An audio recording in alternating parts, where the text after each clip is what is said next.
Grabando. Para los que no vienen, ¿no? Para los que se han quedado en la disco anoche, ¿no? Yo tengo mis emisarios, por si acaso. Los que me lo van a ver, ¿no? Creo que a ti te han visto, te han reportado. Sí, todos los fines de semana. Yo contaba contigo, como que. Sí, también.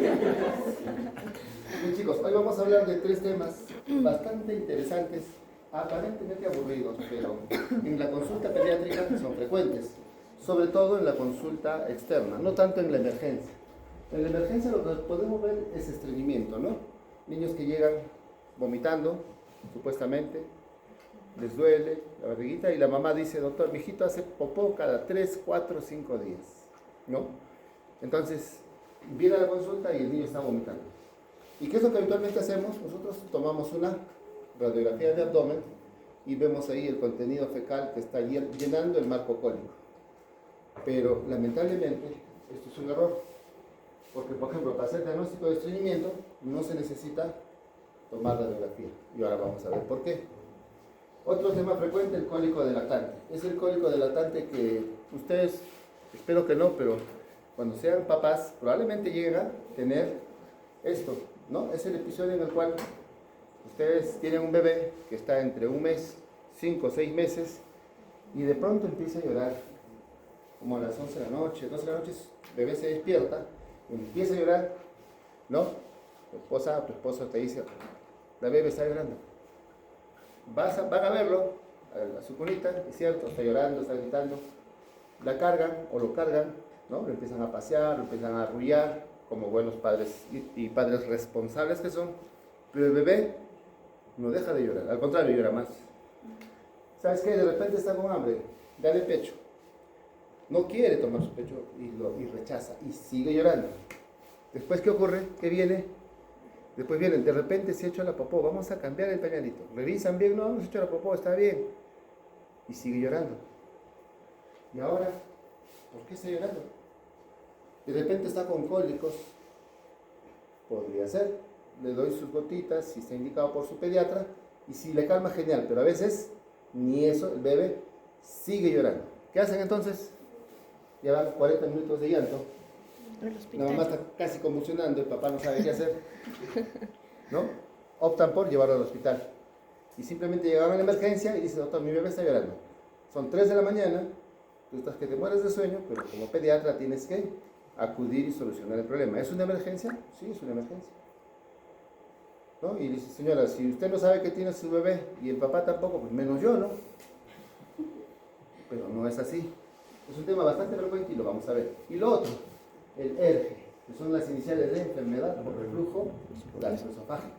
Ustedes ya conocen lo que es el reflujo, ¿no? Ustedes ya saben lo que es la fisiología, los esfínteres esofágicos, hay uno superior, otro inferior, ¿no? Esos que evitan que la comida regrese, ¿no? ¿Qué hace habitualmente la mamá después de darle de lactar al bebé? Su chanchito. Así es, lo para, ¿no? Y lo pone contra su regazo, ¿para qué? Bote su, entre comillas, chanchito, que es el eructo o que es la ingesta de aire mientras estuvo lactando. Entonces el bebé agarra y bota el famoso chanchito, el eructo, ¿no? Y muchas veces ese eructo viene acompañado ¿de qué? Leche. De contenido lácteo, ¿no es así? Y este contenido lácteo, cuando es pequeño, normal, ¿no? Tranquilo, se lo limpio, me manchó la solapa, limpio la solapa, ¿no?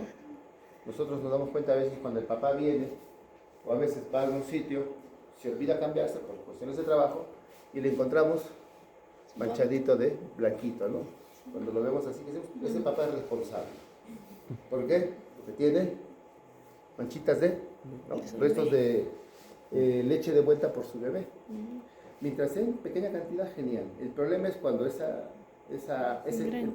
entre comillas, ese eructo viene con bastante contenido de leche, que hasta sale por la nariz, y a veces vienen mamás desesperadas, papás desesperados. Doctor, mi bebito ha vomitado, pero hasta por su nariz se ha salido, tiene que limpiarlo, muchacho, todo. Que sea una vez, estamos tranquilos, pero si eso es continuo, la mamá empieza a preocuparse, ¿no? ¿Y ahora qué es? ¿Qué hago? Entonces, esas cositas son las que vamos a ver en la clase de ahora. ¿Ya? Todas esas tres entidades nosológicas que mencioné hace un momento pertenecen a los trastornos digestivos funcionales. ¿Qué significa? ¿No? Están descritos así, como trastorno digestivo funcional. En el CIE-10 está catalogado como K59.9. Significa que si está en el CIE-10 es una enfermedad, ¿no? Porque hay condiciones en las cuales nosotros vemos, ¿no?, que ocurren frecuentemente, al menos en nuestra región, y no están en el CIE-10, ¿no? Por ejemplo, susto. ¿Qué código tiene CIE-10? No tiene, ¿sí o no? Y han visto ustedes que muchas mamás en nuestro medio vienen y van a venir a su consulta diciéndoles: doctor, creo que mi bebé tiene susto. ¿Y ustedes van a poner ese diagnóstico CIE-10? No, pues no. Teóricamente, científicamente no existe. Después van a venir niños más grandes: doctor, mi bebé tiene recalco. ¿Qué código CIE-10 tiene? ¿Alguien sabe? No hay, no tiene, porque no sabemos un diagnóstico definitivo. Pero en el caso del bebé y de estas tres entidades nosológicas que hemos hablado, sí tienen diagnóstico CIE-10, es decir, son enfermedades identificadas, definidas, con fisiopatología todavía por identificar, pero ya tenemos la descripción, sabemos la fisiopatología y por qué se produce. En general, los trastornos digestivos funcionales del recién nacido o del paciente pediátrico incluso, son varios. Y en este cuadro nos presenta la edad de presentación, valga la redundancia. 0 meses, 60 meses, ¿no? 5 años.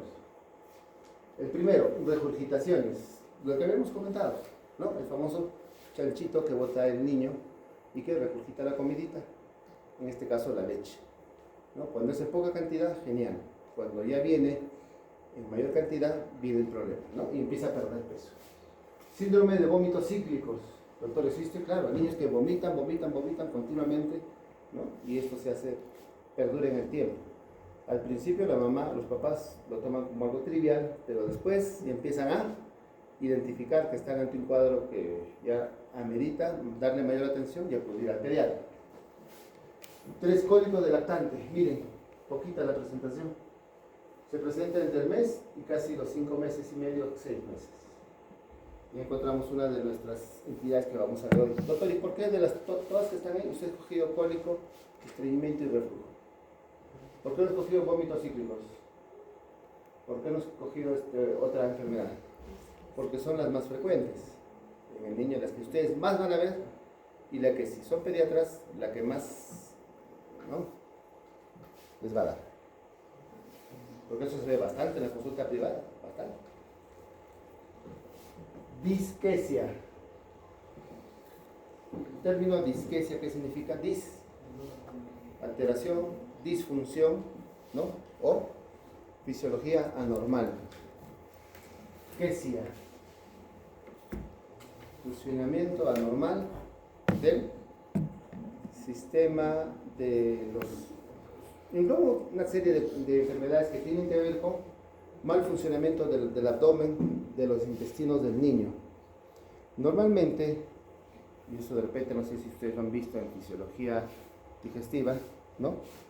Nosotros ya sabemos, ¿no?, ¿dónde empieza la digestión? En la boca, a través de la saliva que contiene tialina y contiene enzimas. Es decir, la digestión ya está empezando en la boca.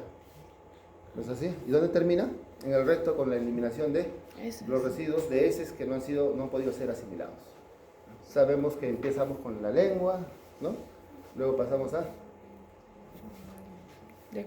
esófago, ¿no? O faringe, o laringe. Orofaringe, esófago, luego viene corazón, que se divide, fundus, cuerpo y cardias, después viene ahí el píloro, después viene duodeno, con su primera, segunda, tercera y cuarta porción, de ahí viene el ángulo de Treis, de ahí empieza el yeyuno, ¿no es así? Avanza yeyuno, llega hasta válvula ilio, luego viene el ilio, después el ilio, llega hasta la válvula iliocecal, ahí empieza el colon, ascendente, transverso, descendentes, sigmoides, recto y ano. Punto. Eso es fácil, ¿no? Y fisiológicamente, ¿cómo estamos? Doctor, eso es más difícil, claro, porque ahí intervienen, ¿no?, otras cosas. Por ejemplo, la tialina. ¿Cómo se forma la saliva? A través de un... ¿Cómo se llama esa fase de la alimentación? ¿Cerebral? ¿Cefálica? Fuerte. Ajá. La fase cefálica. ¿Qué significa? Que si yo les pongo la foto, por ejemplo, de un pan con chicharrón, con su tamal y su café pasado, Ay, qué rico. ¿no? La mayoría, que no, sobre todo quienes no toman desayuno, ¿van a qué? ¿Empezar a? Saliva. Salivar. ¿Sí o no? ¿Sí o no? Entonces, no solo eso, ¿no? En el caso del niño sí es aparentemente, y así identifica, claro que sí. Pero ¿qué ocurre? Para que nosotros completemos la fase de digestión, necesitamos ¿qué cosa? Un montón de enzimas. Dicen que son más de 600 enzimas que se debe secretar, ¿no? Enzimas, cofactores, coenzimas, para poder realizar el proceso de digestión. Y si son más de 600, el niño que recién ha nacido las tendrá. Probablemente no las tenga. ¿Por qué? Porque el intestino está en proceso de maduración. Se dice que a partir del 6º mes ya se normaliza, ¿no?, el proceso de maduración, proceso de completar la producción normal de enzimas, ¿no? ¿Y qué es lo que ocurre en la disquesia? En la disquesia los movimientos peristálticos aún no están del todo definidos. Y es por eso que muchas veces hay un mal funcionamiento del intestino y el bebé no puede defecar. Pasan 2, 3 días y la mamá llega a la consulta: doctor, mi bebé no puede hacer. Debe estar estreñida o debe estar estreñido. Resulta que al rato hace popó y su popó es blandita. Y lo que vamos a ver es que el estreñimiento se caracteriza por deposiciones duras. Y si no son duras, no es estreñimiento. Entonces, si no puede hacer 3 días el bebé y después hace su popó, pero las hace blanditas, ¿qué es? Disquesia. Puede ser una disquesia. ¿Por qué? Porque existe un mal funcionamiento no solo de los movimientos peristálticos, sino de las más de 600 enzimas que debe secretar el intestino para hacer o llegar a realizar una adecuada asimilación de los alimentos, en este caso de la leche. Y por eso existe el término disquesia. Diarrea funcional es aquella diarrea en la cual los niños tienen diarrea y no existe causas. No hay una infección bacteriana, no hay una infección viral, ¿no? Puede haber alguna malabsorción de algunos alimentos, ¿no?, o componentes de la leche, como por ejemplo la lactosa o la proteína de la leche, que pueden tener alergia, ¿no? Y luego el famoso estreñimiento funcional. Miren, se presenta incluso más allá de los 5 años, después de los 60 meses. ¿Ya? Entonces, todo eso lo describen o pertenece a la parte de los trastornos digestivos funcionales. Acá seguimos, ya estamos hablando de años, 4 a 18 años. Síndrome de vómitos cíclicos persisten. Náuseas funcionales, aquel niño que para con náuseas sin explicación. La mamá al principio no le hace caso, pero después ya se preocupa. Mi hijo siempre está con ganas de vomitar, debe estar mal del hígado, de repente se comió algo, hasta la mamá dice: no, de repente se comió una moneda, doctor, y eso le genera que no quiera comer. Dispepsia funcional, intestino irritable, y el estreñimiento funcional, miren, sigue y puede ocurrir hasta los 18 años, incluso más. Hay personas que pueden ser estreñidas, ¿no?, y pueden ser estreñidas toda su vida. Tienen que estar continuamente en movimiento, tomando probióticos, ¿no?, haciendo ejercicios, consumiendo fibra, ¿no?, bastante fibra para evitar eso. Pero ven ustedes la cantidad de trastornos digestivos funcionales que pueden generar eso. ¿Cuál es la fisiopatología general de estos trastornos y por qué los enfoco todos juntos para luego describir los más importantes, para que ustedes vean el contexto?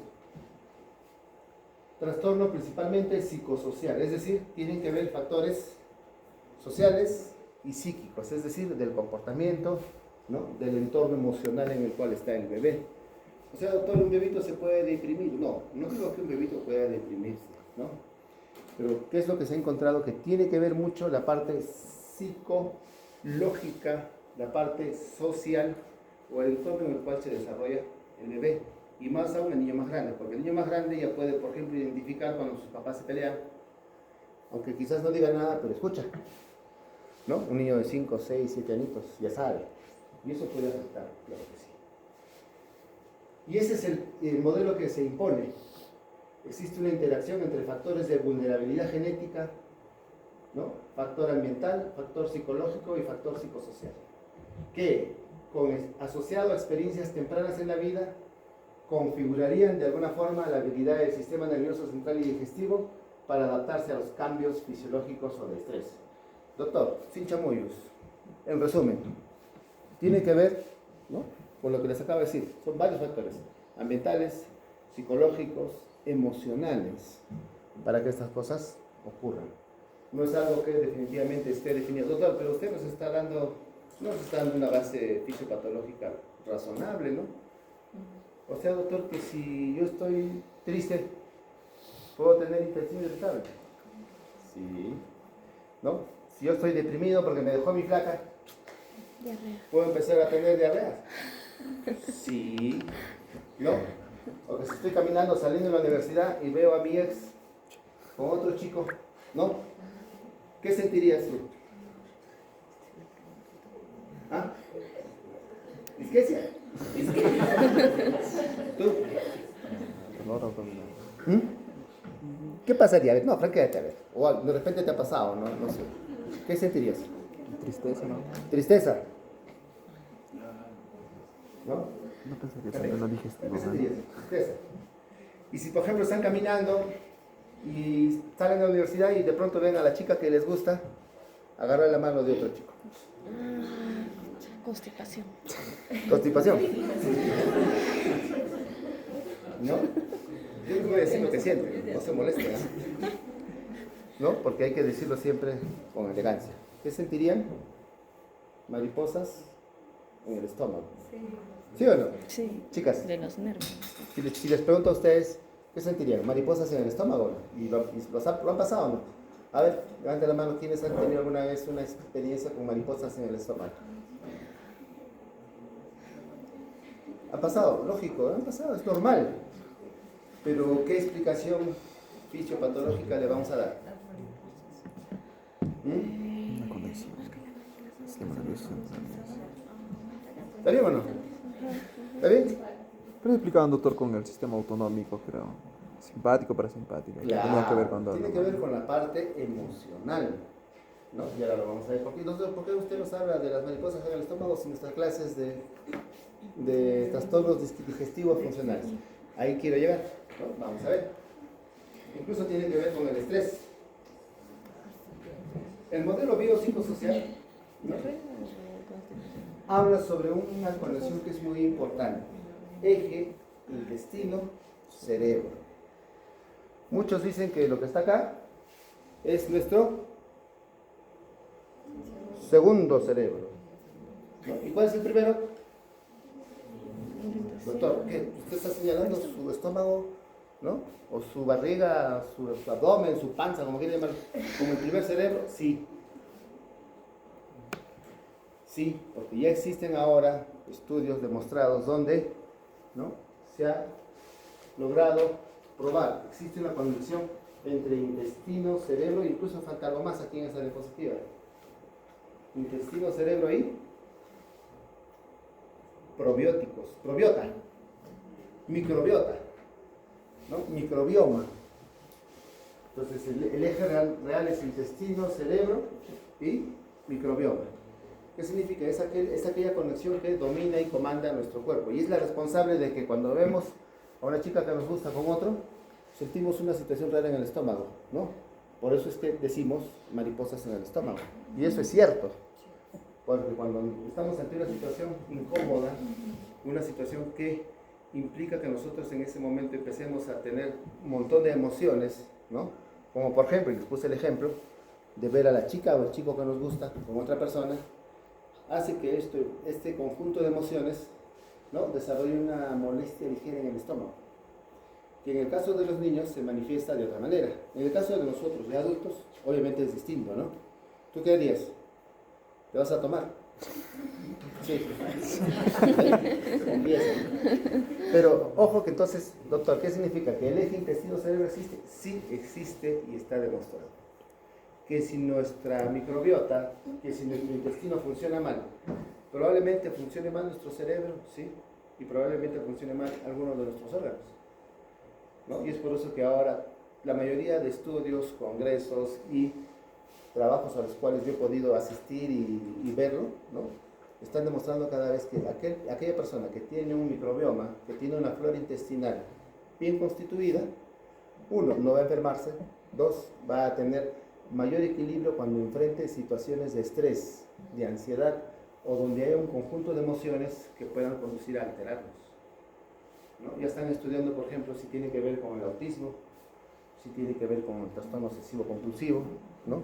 Están tratando de investigar. Es más, hay algunas enfermedades que ya se curan con eso, ¿no? El famoso trasplante de Microbiota. heces. Ajá. ¿Han visto, no? El trasplante de heces. ¿Lo han visto? Al principio, las dos primeras personas que se hicieron trasplante fallecieron porque hicieron sepsis. Ahora ya no. Ahora con el colonoscopio, ¿no? Que ha sido diseñado especialmente para eso, se le hace un lavado general al paciente, se busca una persona que sea donante de heces. Ojo, donante de heces.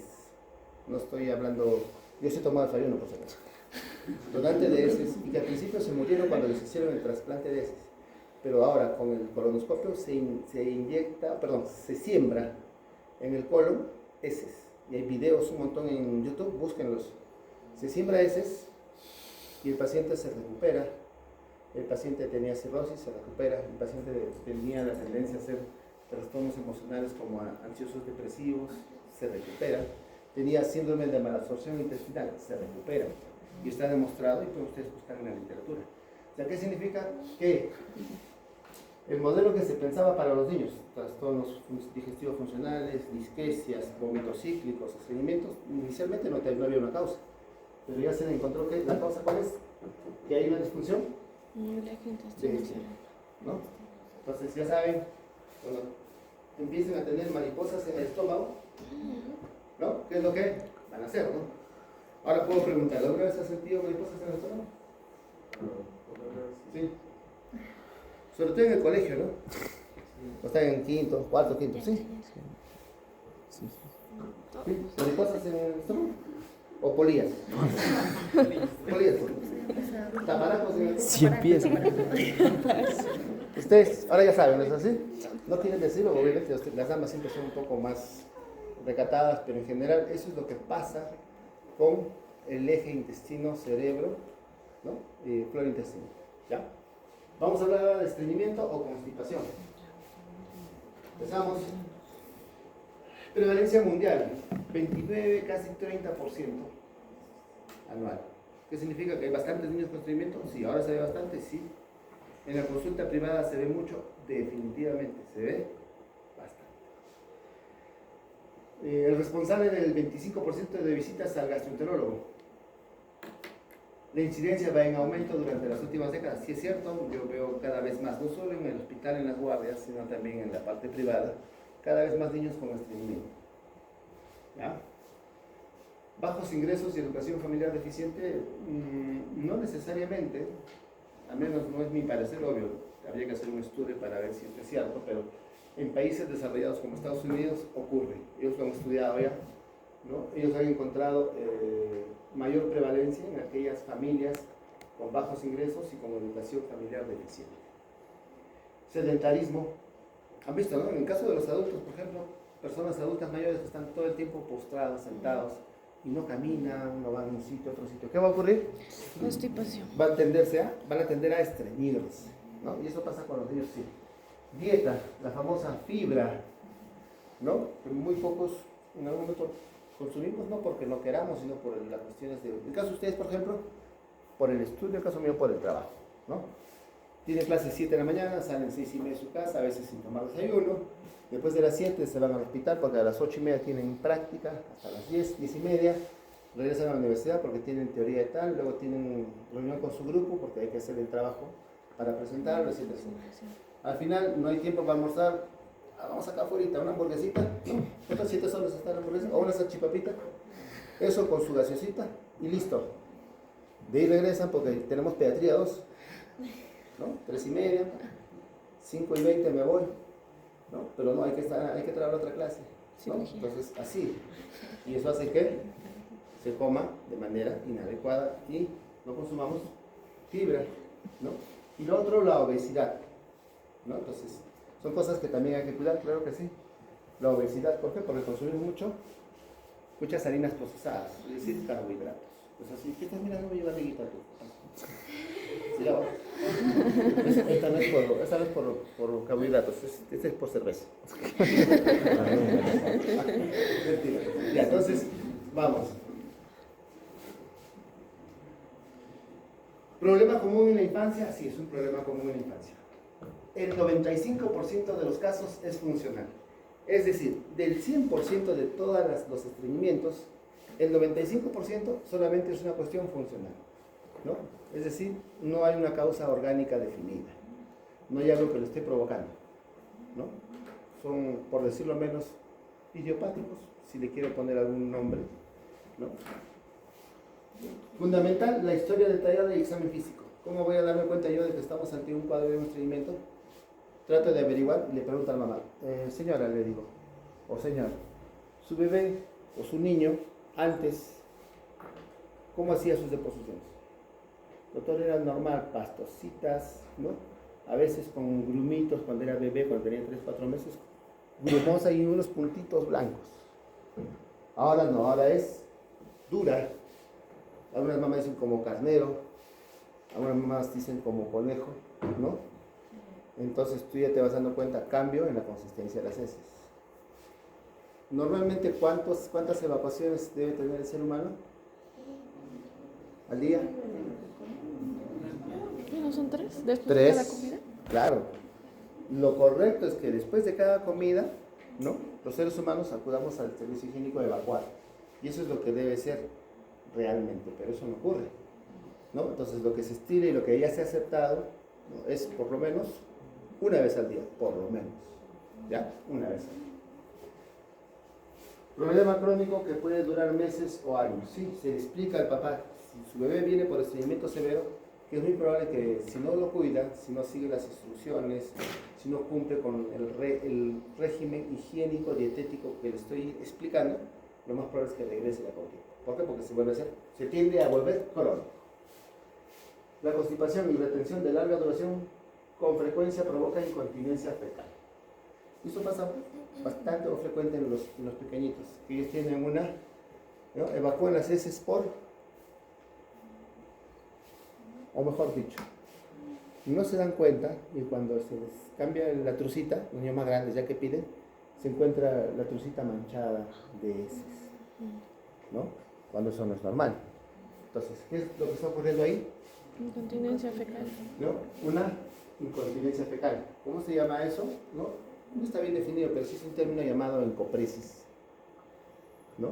¿Qué significa? Que las heces empiezan a salir por sí solas sin que haya una voluntad de ir al baño. El bebé no en ningún momento ha tenido ganas de ir al baño, sin embargo tú le revisas la trucita y hay heces. Revisas alrededor del ano y vas a encontrar contenido fecal, ¿ya? El tratamiento se mantiene durante meses y años y las recaídas son comunes.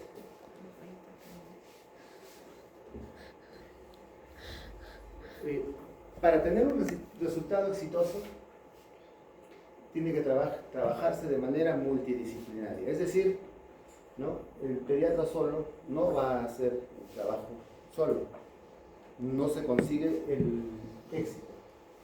La familia es la más importante, porque si la familia sigue las indicaciones del cambio de hábitos de alimentación, cambio de los regímenes dietéticos, de los regímenes higiénicos, ¿no?, la enfermera, el especialista, pediatra, el nutricionista, el psicólogo, ¿no?, si no intervienen ellos, no se va a conseguir, no se va a lograr nada. Conclusión, ¿qué es estreñimiento? Movimientos intestinales infrecuentes, consistencia dura de heces, gran tamaño de las mismas, defecación dolorosa o movimientos intestinales retenidos voluntariamente.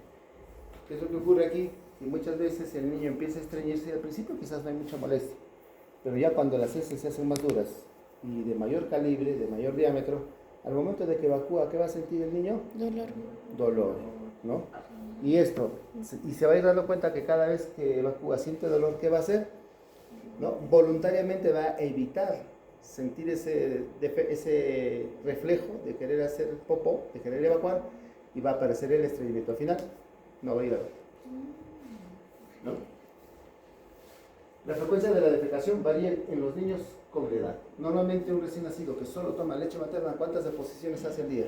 A ver, vamos a ir por allá, al fondo que están con su WhatsApp. A ver, la última. ¿Ve? Ya, respóndame la pregunta. Escuché la pregunta, ¿no? Ya. Respóndame la pregunta.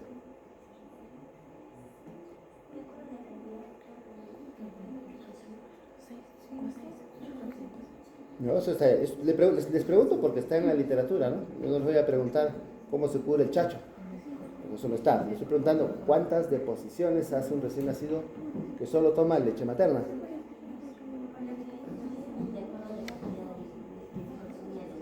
Ya, ¿y qué dice la literatura? ¿Hasta cuántas veces es normal? Porque si hace mucho, ya estamos hablando de diarrea. ¿Es así? Entonces, ¿cuántas deposiciones en promedio? 8. A ver, tú.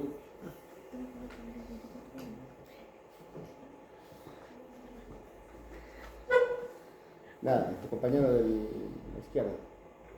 Nada. Vamos a hacer algo bonito. Los dos últimos, sin sacar adelante. Acá, ve 2 haciendo, ya, no los voy a separar.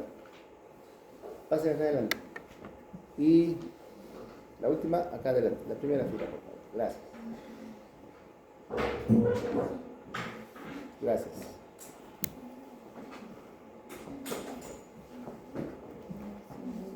En promedio, si un bebé, ¿no?, antes de los 6 meses solamente toma leche materna, hasta 10 deposiciones pueden ser consideradas normales, ¿no? Muchas veces llega la mamá, doctor, mi hijito ha hecho 8 veces, 9 veces que ha hecho popó todo el día, viene con todos los pañales. Y esto está haciendo todos los días. Doctor, ¿y cómo son las deposiciones? Son blanditas, parece diarrea, grumos y tienen puntitos blancos. ¿Es diarrea o no es diarrea? ¿Es estreñimiento? Tampoco. Es la evacuación normal de las heces en un niño. ¿Qué dice la literatura? De 2 a 10 deposiciones normal. Hoy dice una literatura 8, pero no, es 10 deposiciones normales. ¿Y esos puntitos blancos en las heces qué son? A ver, sigamos. A ver tú.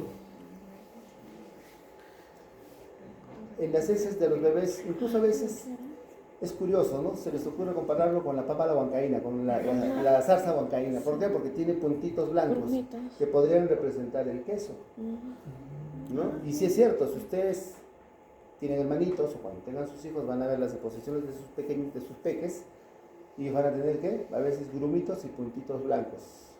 ¿Qué son esos puntitos blancos?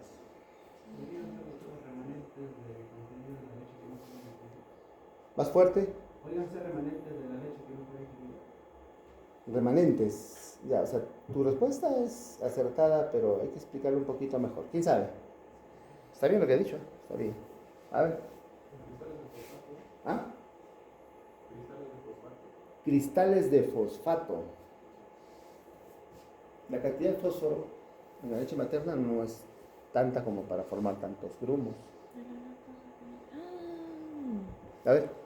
Doctor, ¿puede estar relacionado con la capacidad de la absorción de la lactosa en los recién nacidos? ¿Qué cosa es entonces? La leche. Es lactosa no digerida. ¿Y por qué botan los niños lactosa no digerida? Porque tienen déficit de lactasa. ¿Qué va a generar el déficit de lactasa? Va a generar que, obvio, la lactosa no sea digerida y esa lactosa no digerida se fermenta y provoca ¿qué? Gas. ¿Y eso es lo que provoca qué? Dolor. ¿Y es uno de los diagnósticos del cólico del lactante? Sí. Y explicárselo a los papás a veces toma tiempo, porque a veces no entienden, ¿no? Déficit de lactasa. Doctor, ¿y por qué mi hijo tiene déficit de lactasa? Significa que es anormal, porque a veces los papás preguntan así. ¿Y cómo se cura? No, señor, espera que su niño cumpla 5 o 6 meses la cantidad de lactasa que va a producir su intestino se normaliza y después ya no va a tener problemas, ¿no? Y ojo que hablamos de más de 600 enzimas, solo estamos hablando de una de ellas, ¿no? Porque si hablásemos de otras deficiencias van a aparecer otros síntomas. Pero dentro de los más reportados, ¿no? Es el déficit de lactasa. ¿Por qué? La leche materna tiene gran cantidad de lactosa. ¿Es así? Es el azúcar de la leche. La lactosa es importante, claro que sí, es importante para el desarrollo cerebral del niño. Es el azúcar, es el combustible del cerebro del bebé. ¿Y los niños que son intolerantes a la lactosa? No les debemos dar leche, les debemos dar leche sin lactosa, ¿no es así? Y entonces, ¿de dónde van a sacar la energía? Entonces ya viene parte del estudio que, por ejemplo, en gastropediatría se hace, ¿no? Y se elabora. Ya eso es cuando uno hace subespecialidad en gastropediatría, por ejemplo, se mete y se involucra con eso, ¿no? Y es espectacular porque hablar de enzimas, hablar de probióticos y hablar de todo esto son como 10, 15 clases, ¿no? De por lo menos 2 horas cada uno. Nosotros solamente estamos pasando tangencialmente, ¿no? Les estamos dando lo básico y fundamental. Entonces, ojo, los movimientos intestinales deben empezar a producirse en las primeras 24 horas de vida. Hay niños que, por ejemplo, no hacen eso, ¿no? ¿Cómo me doy cuenta que empezaron los movimientos intestinales? Cuando el bebé evacúa el primer meconio, ¿no? El recién nacido, el primer meconio. Hay niños que recién evacúan a los 3 días el primer meconio. Hay otros que no hacen popó hasta los 7, 8, 9 días. Ahí estamos hablando de una enfermedad llamada, la mencioné, supongo. Sospecha de Hirschsprung como causa, pero si no es Hirschsprung, ¿qué sería? Sindrómico, diagnóstico sindrómico. Síndrome de tapón meconiano, ¿no? A veces se pone duro, ¿no? Se calcifica o se organiza y el bebé no puede evacuar. Es necesario introducir un termómetro. ¿Para qué? Para que evacúe. Y es importante lo que dijo su compañera también, que podría tratarse de un Hirschsprung, que es parte de una de las aganglionosis que tiene, en el cual no está inervado por el plexo mientérico y fracciones finales a nivel de sigmoides y rectos sigmoides dejan de tener movimientos peristáticos y ahí es donde quedan las heces. ¿Qué hay que hacer ahí? Operar, ¿no? Primero se le hace una colostomía para que el niño pueda evacuar por ahí y en un segundo intento se hace una reconstrucción, ¿no? Si el segmento de colon es corto, porque existe Hirschsprung ultra corto y largo, ¿no? Dependiendo de qué cantidad involucra, vienen los síntomas, ¿no? Entonces ya eso es parte de la subespecialidad. Como definición que lo sepan está bien, ¿no? Yo no les voy a preguntar, pues, ¿no? Técnica para el manejo de un Hirschsprung corto. No. Doctor, disculpe, por favor, ¿puedo salir a entregar mi llave? ¿Qué tiempo le va a tomar? Segundos, está en la parte. Gracias, doctor. Entonces, vean ustedes, ¿de cuánto estamos hablando? ¿De cuánta información estamos? La otra puerta. A ver. Con fuerza.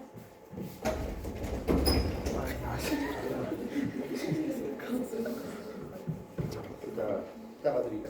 Entonces, vean ustedes cuán bonita puede ser la gastroenterología pediátrica. A mí me encanta esta parte, ¿no? Si fuese más joven, de repente haría la sub. Pero si me voy a la sub, ya dejo de enseñarles. Y la verdad que a mí no me gusta, a mí me gusta enseñar, ¿no?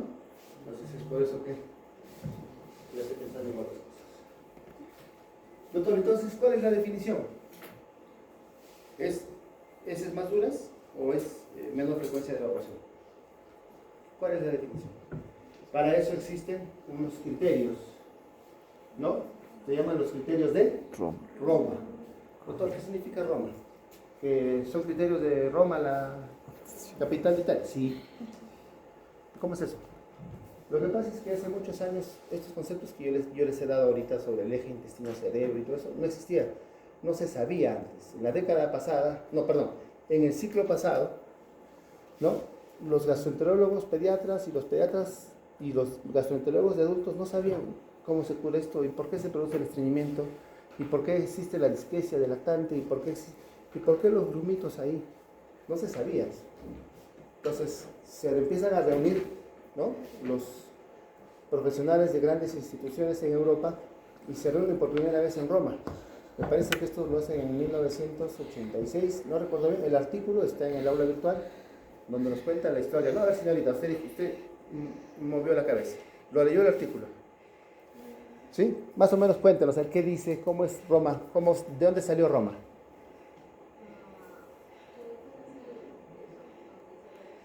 Más fuerte, por favor. Claro, la sede del primer congreso de la famosa ESGAM, ¿no? De la Sociedad Europea de Gastroenterología y Gastroenterología Pediátrica y Nutrición, ¿no? De Europa. ¿No es así? ¿En qué año se reunió? ¿86? 91. Creo que fue en el 91 que hicieron la primera reunión.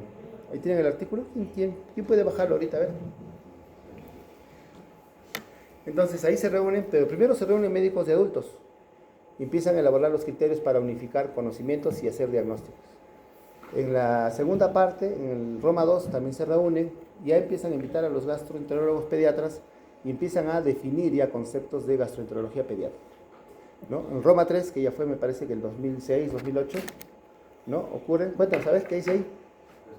Criterios festivos prácticos, criterios de Roma 4. ¿Ya? Los pacientes se identifican por su pertenencia a los subgrupos sintomáticos basados en los... No, la historia de cómo se reúnen en Roma, en los criterios de Roma.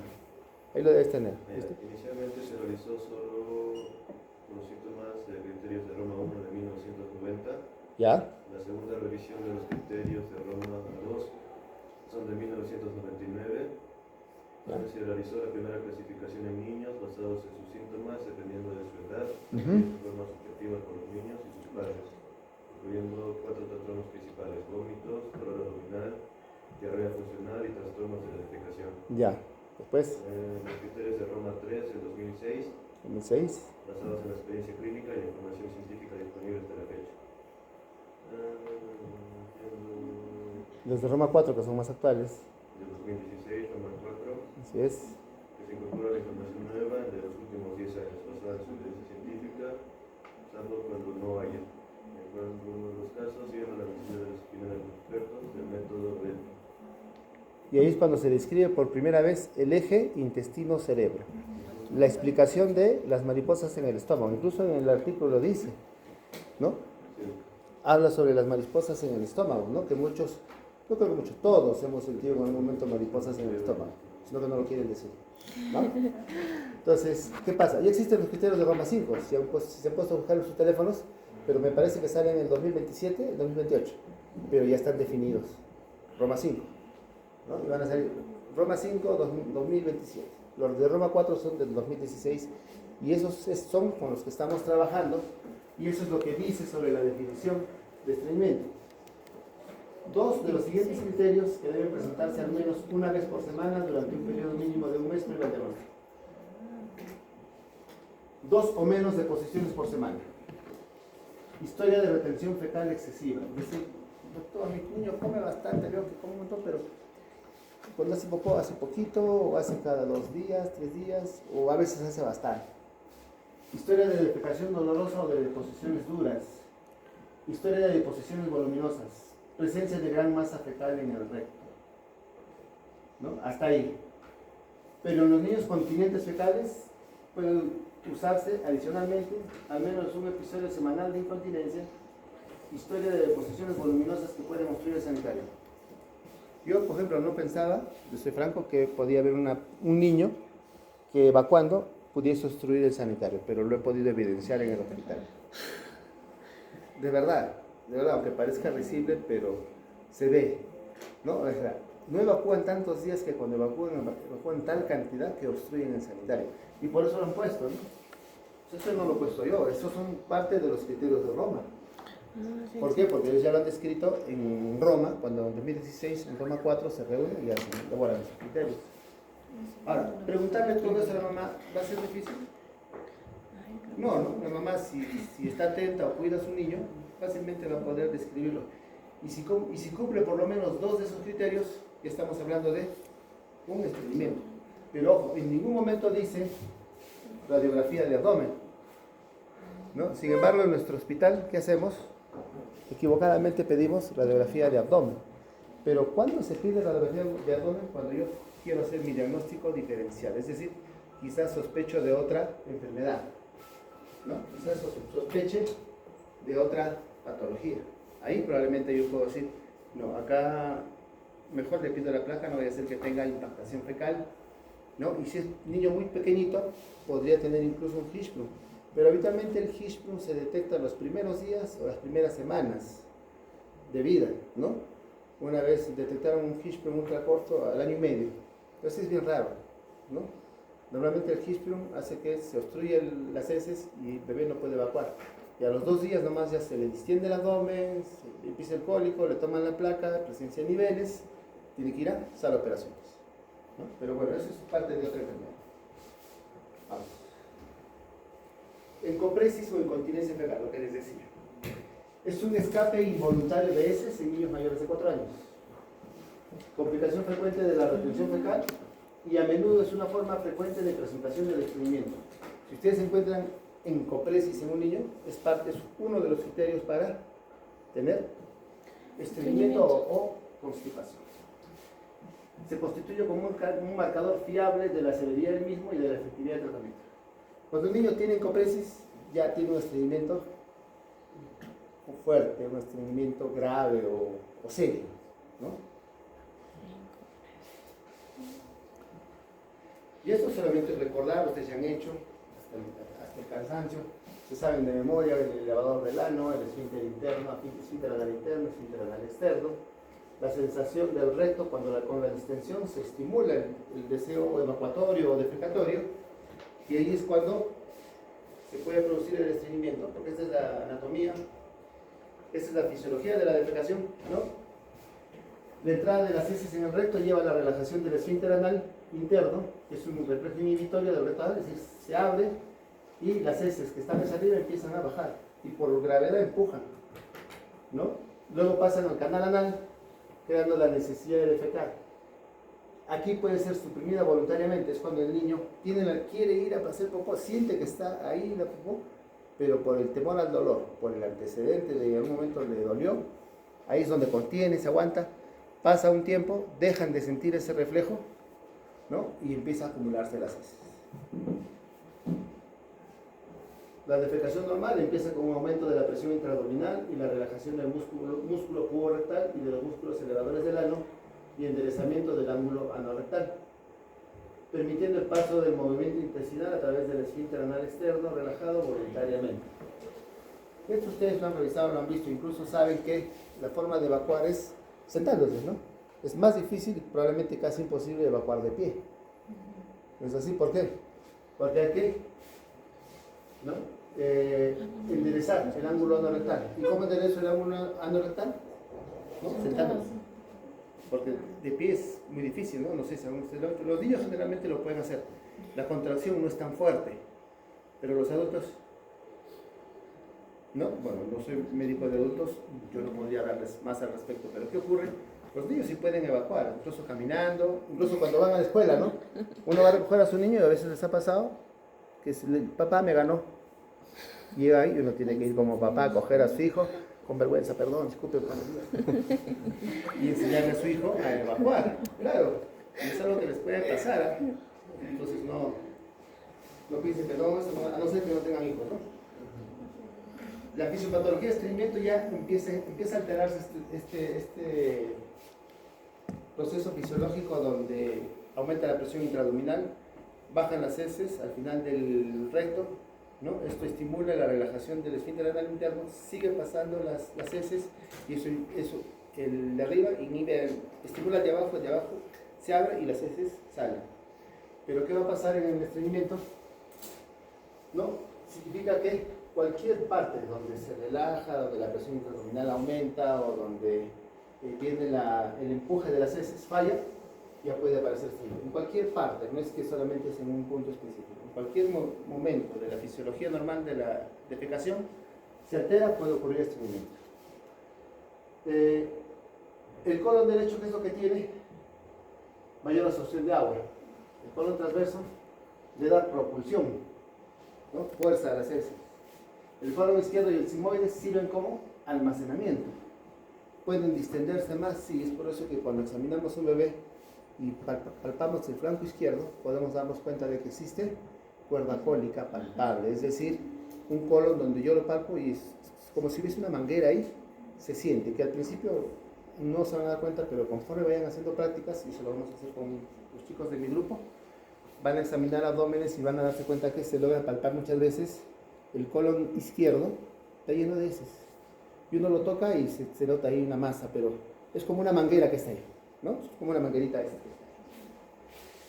Anomalías de la relajación del esfínter externo y de la musculatura puborectal, especialmente cuando hay presencia de dolor.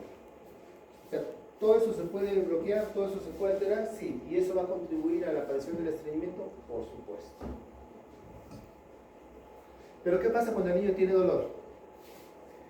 Ya tuvo una defecación previa, las heces fueron muy duras, ¿no? Incluso a veces salen hasta con rasgos de sangre, como adornadas las heces, ¿no? Pues, ¿qué va a pasar? Va a aparecer la contracción voluntaria del esfínter anal externo. El esfínter anal interno no lo puede controlar, porque el interno es, digamos así, es involuntario. Pero el esfínter anal externo sí. El niño entonces contrae ese músculo, ¿y qué va a hacer? Las heces, el control fecal regresa. Y se empieza a guardar ¿dónde? En el recto sigmoides y en el colon izquierdo. Que ya sabemos que también sirve como almacenamiento, ¿no? Pero también sirve para otras cosas. Si recordamos un poquito nuestra fisiología, sirve también como resorción de agua. ¿Qué más? ¿Absorbe la vitamina B12? Creo que sí también, aparte del hino terminal. ¿No? ¿Para qué más sirve? Fisiología gastroenterológica, ¿han hecho? ¿Qué ciclo ha llevado? Ciclo 4. ¿Cuánto ciclo? ¿Pantoja? Pantoja. ¿Se acuerdan? ¿Ya no se acuerdan ya entonces? Quinto. Se supone que ya no se acuerdan, ¿cómo yo me acuerdo? Yo llevé fisiología gastrointestinal el año 98, ¿será? 95, 97. Bueno, va a haber una distensión del recto, ¿ya? Con alteración de la sensación del deseo de defecación por modificaciones en las propiedades elásticas del músculo liso, y va a provocar, con el paso del tiempo, encopresis. Ya lo dijimos hace un momento, el 95% son, ¿qué? Funcionales, es decir, que no se va a encontrar una causa orgánica, ¿ya? No va a haber causa orgánica. El otro 5% sí puede ser por fístula, sí puede ser por una malformación, duplicación del colon, ¿no? Una vez, un niño que me evacuaba 3 meses, se hospitalizó, le hicimos el estudio y al final no sabíamos qué era, pero solamente en la placa salía abundante contenido fecal en el colon izquierdo. El niño estaba con fiebre, estaba séptico. ¿Por qué? Porque estaba haciendo ¿qué? Megacolon tóxico. ¿Qué son las heces? No son millones y millones y billones de bacterias, ¿sí?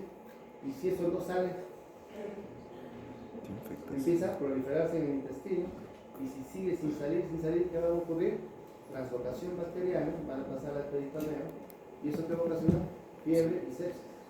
¿Qué tenemos que hacer? Sacar esas heces. No, se le ponía el lema, no botaba.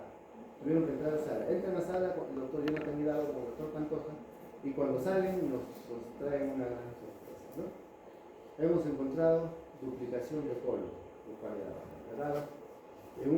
Imagínense si el colon izquierdo nomás sirve como almacenaje de heces. Imagínense tener 2 colon. Había como 10 kilos de heces. Imagínense. Y dice que todo estaba... No quiso describirlo porque todo estaba ya contaminado, ¿no? Sacaron el colon duplicado y ese niño se quedó más de un mes hospitalizado con cobertura antibiótica doble o hasta triple. ¿Por qué? Porque existe una entidad, ya se conocen ustedes, el megacolon tóxico, ¿no? Que puede provocar fiebre, provocar sepsis, puede provocar alteraciones en el paciente pediátrico. ¿No? Ojo, no hay un único mecanismo responsable del estreñimiento funcional, ¿no? Varios factores contribuyen al mismo, como los factores constitucionales y hereditarios. O sea, doctor, ¿se hereda? Sí, yo conozco familias ¿no? Amistades, ¿no? Incluso familiares no tan cercanos, que el abuelo tuvo estreñimiento, el hijo, el papá tuvo estreñimiento, el nieto, estreñimiento, y el bisnieto también estreñimiento. Existen factores hereditarios, sí, psicológicos y educacionales también, sobre todo el dolor a la defecación. Ese niño tiene dolor cuando defeca, lo que va a querer es ¿qué cosa? No tener el dolor, y por eso mismo no va a evacuar, ¿no? Voluntariamente se aguanta, por así decirlo. 5% son de causa orgánica y incluyen trastornos neurológicos, endocrinos y metabólicos. Por ejemplo, el hipotiroidismo puede condicionar, ¿no?, la aparición del estreñimiento, claro que sí. Metabólicos, algunas enfermedades metabólicas, la verdad no sé cuál de ellas, habría que buscarlas, pueden condicionar eso. Y dentro de los trastornos neurológicos, la ganglionosis, ¿no?, la enfermedad de Hirschsprung. Miren ustedes ahí en este cuadrito, idiopáticas el 95%, es decir, las funcionales. Secundaria, trastornos endocrinos, hipotiroidismo, acidosis renal, diabetes insípida, hipercalcemia. Secundaria, lesiones anales, fisuras anales, localización anterior del ano o ano anterior. Sí hemos visto una vez un casito en nuestro hospital. Estenosis anal y atresia anal, ¿no?, recién nacidos que salen con malformación anorrectal, sin anitos, ¿no?, y tienen que ser operados.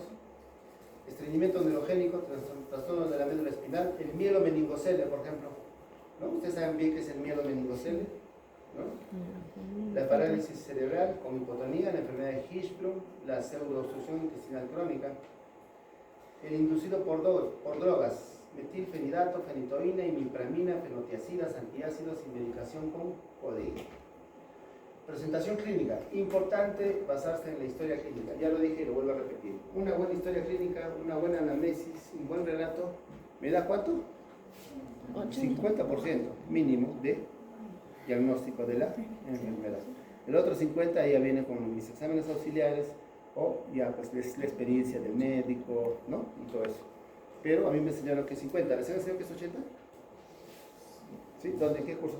Pediatría 1. ¿Ah? Pediatría 1. En el paciente, claro, en el paciente pediátrico es diferente, porque el paciente neonato, por ejemplo, las enfermedades son limitadas, no hay muchas enfermedades, ¿no? Las más importantes son 10, 15 enfermedades, ¿no? Neumonía neonatal, ¿no? Tapón, podemos mencionar tapón meconial, membrana hialina, sepsis del recién nacido, ¿no? ¿Qué más tenemos? Hipoglicemia del recién nacido, ¿qué más? Anemia del recién nacido. Las podemos contar con los dedos probablemente, pero en el paciente pediátrico y en el adulto, no. Ustedes han hecho medicina interna, gastro, cardio, neumo, ¿qué más han hecho? Nefrología. Neuro, nefro. Es decir, han hecho medicina interna. ¿Y la pediatría qué es? Todo eso. Es la medicina interna, pero del niño. ¿Y en cuánto lo vamos a hacer? En 4 meses, ¿no? Imagínense lo que ustedes han hecho en 2 años, en adultos vamos a hacer en pediatría en un ciclo. O sea, no les vamos a dar todo, definitivamente, ¿no? Les vamos a dar lo más importante y lo más frecuente. Es más, cuando un residente termina su residencia en el hospital y se vuelve pediatra, ¿no?, ha conseguido informarse sobre el 20%, máximo 25% de toda la patología pediátrica. El resto, ¿dónde se aprende? Con el trabajo diario, con el repasar diario. Y en mi caso, que me gusta enseñar, enseñándole a ustedes, ¿no? ¿Cuál es la mejor forma de aprender? Enseñándoles, ¿sí? Claro. Vamos. Los niños con constipación se pueden presentar con manifestaciones extraintestinales, con síntomas urinarios. Por ejemplo, los niños, y sobre todo las niñas que tienen estreñimiento crónico, ¿qué cosa hacen? Ictus a repetición, ¿no? Ictus a repetición. Hacen depresión, baja autoestima. Imagínense. Es cierto, ¿no? Y quieras o no, muchas personas, sobre todo los niños, cuando ven al gordito del salón en el jardín, vienen los problemas. Generalmente tiene problemas de alimentación, o come mucho, o tiene tendencia a estreñirse. Y a veces los niños no saben esto, identificar, solamente juegan, pero por ahí ya empiezan a crecer, llegan a primer grado, segundo grado, se empiezan a dar cuenta y vienen los problemas, ¿no? Y eso hace que se pueda volver, ¿qué? Este problema se puede volver crónico. Síntomas de evacuación intestinal poco frecuentes, dolor al defecar, escritura, dolor abdominal, sangre en las heces, posturas de retención, distensión abdominal, dolor abdominal, masa fecal abdominal, fisura y masa fecal en el recto. Siempre pensar en una causa orgánica, siempre. Pero ojo, la mayoría son, ¿no?, idiopáticas, son funcionales, pero siempre pensar en que puede ser una causa orgánica. Explorar adecuadamente el abdomen, siendo muy meticuloso, por decirlo, identificar abombamientos, hacer la correcta palpación de manera sistemática para encontrar resistencia y precalomas. Eso es lo que yo les decía, ¿no?, y que lo vamos a hacer con mis compañeros. Mis alumnos de práctica, ¿dónde están? Solo veo uno. ¿Dónde están mis alumnos de práctica? 2, 3, ¿3 nomás? Deben estar los 8. 4. ¿Dónde están los otros 4? Ajá, ya. Castigados. Ya puedo, ya. Ahí sí. Vamos a hacer esa parte de identificar bien la cuerda cólica palpable. El examen del sacro y la región glútea va a ir dirigido a descartar anomalías de raquis o fístulas. Por ejemplo, ¿no?, un canal o un hilo meningocele, ¿no?, o una espina bífida oculta. Muchas veces podrían traducir alteraciones en la defecación, ¿no? Una espina bífida oculta, por ejemplo, ¿no? La visualización del ano permite ver su posición. Eso nos pasó una vez, vimos un casito donde al niño lo hospitalizan porque hacía estreñimiento, y era raro porque los pediatras pasaban visita, le dábamos sus tratamientos para que evacúe y nada, o sea, evacuaba, pero después volvía. Lo llevamos al doctor Jonathan Hidalgo, el doctor Jonathan Hidalgo viene, estaba justo yo ahí, lo revisa, y con la experiencia que tiene y conoce esto, este es un ano anterior. Y así, vio lo mío, ano anterior. ¿Qué requiere? Requiere preparación quirúrgica, ¿no? Normalmente el recto con el ano debe ser así, en la misma línea. El ano estaba adelante. Entonces eso funcionaba como una especie de válvula que hacía que el niño no defecara. Bueno, se operó el niño, lo operó el doctor y el paciente fue bien, ¿no? Entonces hay que tener siempre eso, ¿no? Y acá incluso nos mandan los datos. Miren, midiendo la distancia ano-vagina en las niñas y ano-escroto en los niños, y la distancia vagina-escroto-coxis, que debe ser superior a 0,34 en las niñas y 0,46 en el niño. O sea, hasta ya está definido en milímetros, ¿no?, esto. Pero nosotros ahí nada, pues tenía que venir un cirujano pediatra para saber, ¿no? Pues ahora ya sabemos que existe, claro. Porque soy franco, chicos, hasta ese entonces yo no sabía que existía el ano anterior. Yo no sabía. Vino autoridad y nos enseñó a varios pediatras. El trato rectal debe hacerse en forma sistemática. Y ahí viene el problema. Muchas veces los papitos vienen, le vamos a decir, no, doctor, yo no quiero que lo toque mi hijo. Así no. Pero señor, les digo, señora, vamos a hacer, es una parte del protocolo, ¿no? No, doctor, no quiero. O sea que si le pongo un enema, no, doctor, deme un jarabe, así, un laxante, pero no, yo no voy a ofrecer que le pongan un enema. Hay papás así, claro que sí. Hay papás así, con ellos también tenemos que explicarles bonito, con palabras sencillas, ¿no?, de manera ordenada para que entiendan. Y obvio que nos vea con seguridad, pues si nosotros le explicamos con miedo, el papá dice, este doctor no sabe lo que va a hacer, ¿no? Está con miedo. No, doctor, no autorizo. Entonces, siempre bien seguros, chicos. Ya empiezan, ya van a ser médicos, tienen que andar siempre bien seguros de lo que van a hacer, ¿no? El médico cuando camina así, ¿no? Y eso me enseñó un maestro de la UCI de acá, el doctor Maguín Márquez, no sé si lo conocen. Pues, el médico camina siempre seguro, de frente, sabe dónde va, lo que va a hacer, qué va a decir. Incluso cuando nos enfrentamos con los papás, enfrentamos entre comillas, ¿no?, porque vienen a la emergencia, no sé, estuviste, no sé quién viene. A veces vienen papás ansiosos y miran, está el interno, está el residente y está el asistente. Y a veces le dirigen la mirada a quien le habla más, pensando equivocadamente que es el asistente, ¿no? A veces ni está el asistente, está el residente nomás con el interno. Y el papá no sabe, pues, solamente escucha. A no ser que sea pues un caserito que viene siempre de emergencia, que él ya sabe, ¿no? Pues, no, yo quiero que venga el asistente, avísenme. Yo quiero que venga el pediatra. ¿Ya? Al interno, el residente avise. Pero la seguridad que ustedes tengan va a ser parte del éxito en su carrera, ¿no? ¿Y cómo van a tener seguridad? Leyendo esto, ¿no? Porque puede venir un papá que sabe algo más. ¿Y qué le van a contestar a ustedes? ¿No? Sí. Vean ustedes, ¿no? Entonces, Sí, bien. ahorita viene el asistente. Ello va a permitir apreciar el diámetro del canal anal, el tono del esfínter y eventualmente palpar la existencia de un fecador menor recto.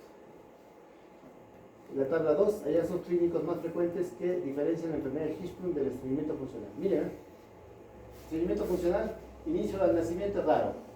Enterocolitis no, encopresis frecuente a partir de los 4 años, tamaño de las heces grandes, retraso ponderal raro, ampolla rectal llena, tono del esfínter variable. Mientras que en la enfermedad de Hirschsprung, la ganglionosis, la falta de inervación del colon, ¿no? que va a permitir, que va a ser responsable de los movimientos peristálticos, va a ser el enfermedad de Hirschsprung. ¿Cómo se va a hacer el inicio al nacimiento? Frecuente. Enterocolitis posible, encopresis rara, tamaño de las heces acintadas o normales, retraso ponderal frecuente, ampolla rectal vacía y tono del esfínter elevado. ¿No? Esas son las formas de hacer diagnóstico diferencial con la enfermedad de Hirschsprung, ¿no? del estreñimiento funcional. Se puede diagnosticar usando los criterios de Roma 4. Hay que hacer más pruebas si se sospecha de una etiología orgánica, como por ejemplo medir el tono del esfínter anal, ¿no? que se hace a través de manometría, que lo hacen los gastroenterólogos pediatras. La placa de abdomen simple no se recomienda, ¿no? Es más, en Roma 4 no dice que sea necesaria. Evaluar la cantidad y localización de las heces en el colon, ¿no? Sospecha de enfermedad de Hirschsprung, hay que remitir al gastropediatra y hacer un edema de Barker, si es que sospechamos de enfermedad de Hirschsprung. Manometría era, ¿no? Considera otros dos trastornos funcionales, el diagnóstico diferencial de constipación funcional, la disquesia infantil y la incontinencia fecal no retentiva. La disquesia infantil, ¿qué cosa es? Llanto excesivo y esfuerzo durante por lo menos 10 minutos seguido por el paso de las heces, pero heces normales, no heces duras, ya hablamos sobre la disquesia, ¿no? que tiene que ver con la falta de madurez del aparato digestivo a esa edad. Incontinencia fecal no retentiva, paso de las heces intencionales, socialmente inapropiado, al menos una vez al mes en mayores de 4 años. ¿No? O sea, ¿cuál es el detalle? Las heces pasan generalmente de manera involuntaria, pero el niño se da cuenta después que se hizo la popó y él empieza a alejarse, a reprimirse, empiezan problemas psicológicos en el niño. ¿Qué me van a decir mis compañeritos, no? Que me echo mi pantalón, porque también ahí viene el autojuzgamiento y eso empeora el estreñimiento, ¿no? Empeora el trabajo.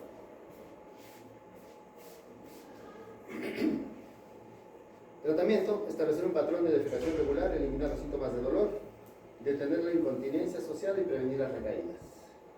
Enfoque por pasos. Si yo voy a tratar un estreñimiento, tengo que tener en cuenta de que primero debe ser multidisciplinario, es decir, todos, ¿no? Nutricionista, enfermera, papás, mismo paciente, pediatra, ¿no?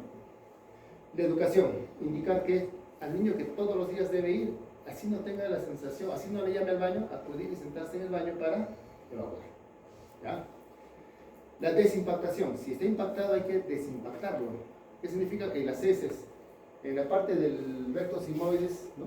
o cerca al ano, las heces, como ya están en contacto con más el medio exterior, se ponen duras, o cuando tienen sales cálcicas se ponen duras, y eso funciona como un tapón, y eso hace que mientras no saco ese tapón no van a salir el resto de heces, ¿no? Así le dé yo un laxante, así le dé su tratamiento.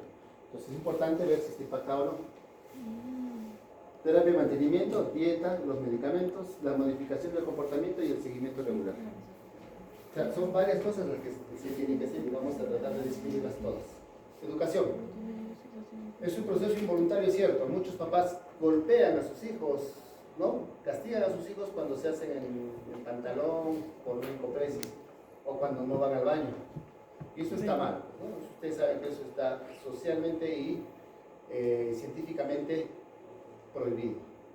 ¿Van a haber recaídas? Sí. Generalmente se les debe explicar al papá que si su niño ahora vino por un estreñimiento, lo tratamos, el niño evacuó, puede aparecer después. Sí, puede aparecer después. Siempre tener una actitud positiva. Generalmente llega el paciente, ¿no? Y le dice, doctor, señor, ya le dije, no, ya no puedo. No, siempre el médico debe estar, sí señor, vamos a solucionarlo, sí se puede, sí vamos a curarlo. Su niño va a tener usted que hacer muchas cosas, dieta, alimentación, consumo de fibra, ejercicio, etc., ¿no? Pero si ustedes empiezan por tener actitud negativa. ¿Qué va a hacer el papá? ¿Qué cosa es? Buscar otro pediatra, ¿no? Claro. Avisarle que el tratamiento es a largo plazo, ¿no? Cualquier paciente que viene, por ejemplo, que yo veo, le digo, el seguimiento tiene que volverse crónico, por favor, trabaje bien eso, no va a regresar. Y lo otro, subrayar a la familia que el problema es crónico también, ¿no? Obviamente. Intervención dietética, ingesta adecuada de líquidos, ingesta de fibra dietaria en mayores de 2 años, ¿no? Es de edad más común. Intolerancia a la leche de vaca, la terapia laxante, la terapia de mantenimiento y los objetivos.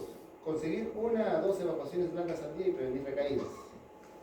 Ustedes ven acá los laxantes osmóticos, los laxantes lubricantes y los laxantes estimulantes. De estos, ¿cuáles se usan más? La lactulosa y el polietilenglicol, que es el medicamento ideal para el manejo del estreñimiento en el paciente pediátrico. Perdón. Y dentro de los laxantes lubricantes, el aceite mineral no se usa mucho, no está muy promovido en el Perú. Los laxantes estimulantes que ya se están dejando de usar, como son el bisacodilo y el cel, ¿no? El bisacodilo era el famoso Librolax, que ustedes han visto de repente o antes se utilizaba bastante para el estreñimiento. Es un laxante de contacto, es un laxante estimulante que provoca dolor abdominal, irritación de la mucosa del colon, por ende secreción de líquidos y ablandamiento de heces. Pero no es lo correcto, ¿no? Yo no voy a irritar el colon para que mi bebé evacúe. ¿Qué tengo que hacer? Usar polietilenglicol, ¿no? Que es una sustancia osmótica que jala agua al lumen intestinal para hidratar las heces y así poder evacuar de manera adecuada. Acá están las dosis y estos son los nombres, ¿no? El Dulcolax, el Viscolax, los chocolates Exlac. ¿Se acuerdan de los chocolates Exlac? No se acuerdan, salieron por propaganda. Lo vendían como chocolates. Estamos hablando de la década de los 80, década de los 90. Es obvio que no se va a acordar. No existía. Los laxantes osmóticos, el hidróxido de magnesio, estimula la liberación de colecistoquinina, aumentando la secreción y motilidad intestinal. La lactulosa, que es un disacárido no absorbible, que contiene galactosa y fructosa, que actúa como agente osmótico, no se da en galactosemia. Y el polietilenglicol 3350, que es soluble y no tóxico y no se absorbe. Dentro de los laxantes lubricantes, el aceite mineral derivado del petróleo. De verdad, yo tendría mucho cuidado con este medicamento, hay riesgo de aspiración. No se usa, no es lo habitual. Roma 4 no lo recomienda. No, los artículos tampoco hablan de esto, ¿no? Los laxantes estimulantes, ¿no? Las drogas antraquinonas que pueden provocar hepatitis idiosincrática, ¿no? Como el Exlac, perdón. Y el bisacodilo derivado del ácido polifenólico que provoca hipocalcemia o urolitiasis. Modificaciones del comportamiento, un componente vital de la terapia. Indicarle al niño que debe promover el consumo de fibra en su dieta, ¿no? El acudir al servicio higiénico por lo menos durante 5 minutos, 3 a 4 veces al día, y evitar el castigo, ¿no? Muchos papás, como les repito y hace un momento les dije, que optan por castigar a sus niños cuando no van al baño. Eso está mal, ¿no? El cólico de lactante. ¿Podemos quedarnos hasta 10:30? ¿Ustedes creen? ¿Sí? ¿Podemos? Sí, doctor. Estamos en la diapositiva 34 de 65. Voy a poner un poquito más, ya, para poder acabar.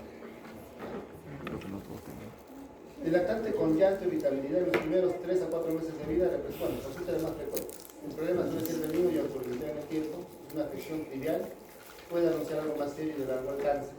Cólico es un término ambiguo, descentralizado, por lo que usualmente se describe como comportamiento caracterizado por llanto paroxístico y excesivo.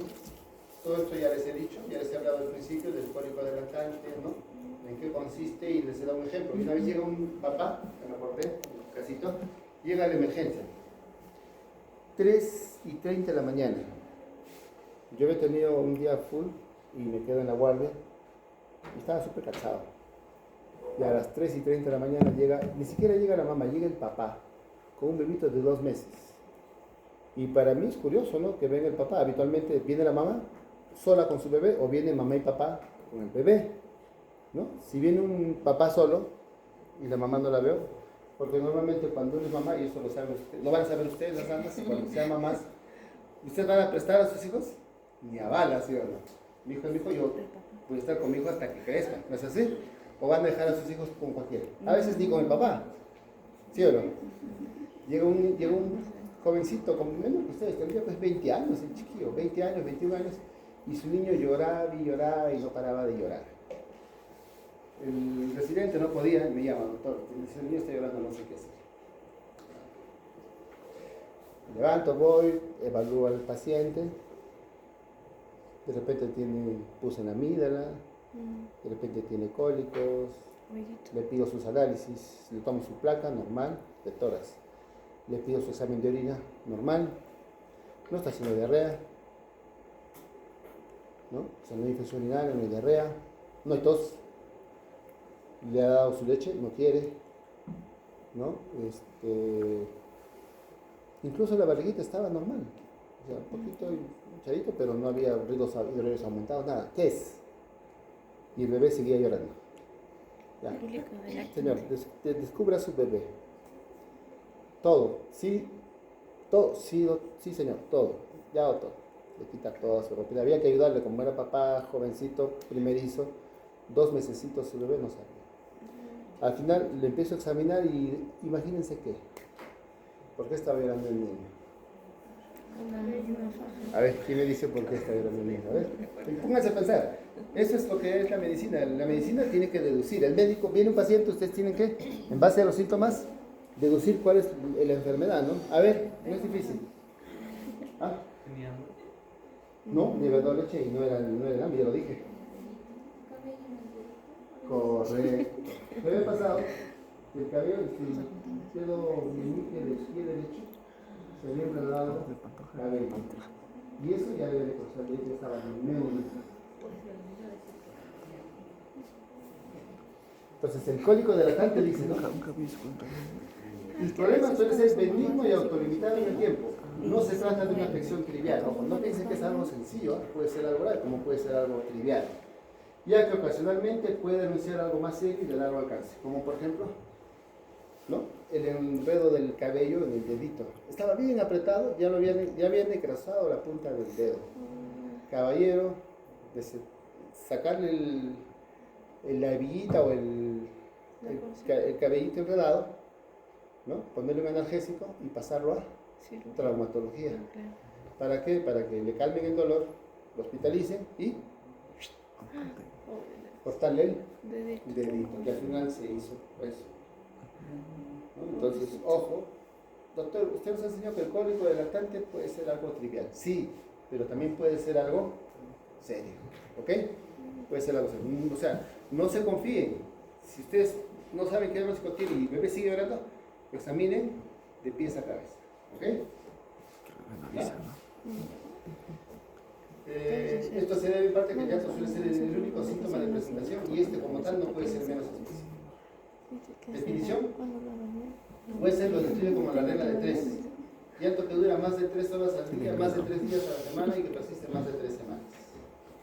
Esos son los criterios diagnósticos de Roma 4, ¿no? Inicio y fin de los síntomas antes de los 5 meses de edad.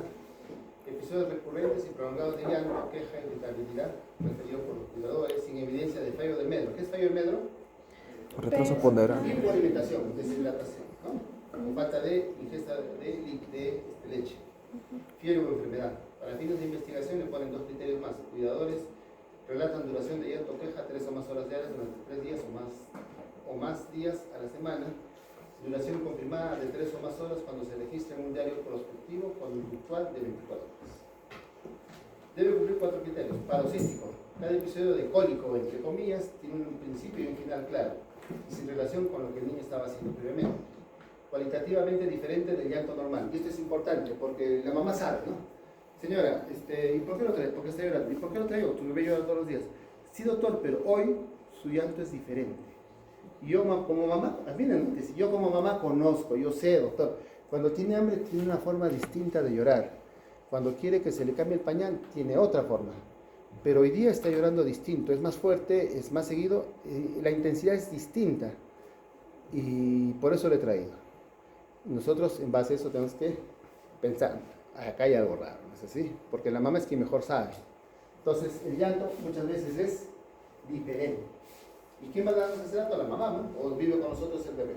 No, la mamá es la que nos dice. Hipertonía, se produce una contracción tónica generalizada en salvas. Inconsolable, el lactante es imposible de consolar. No se le puede calmar.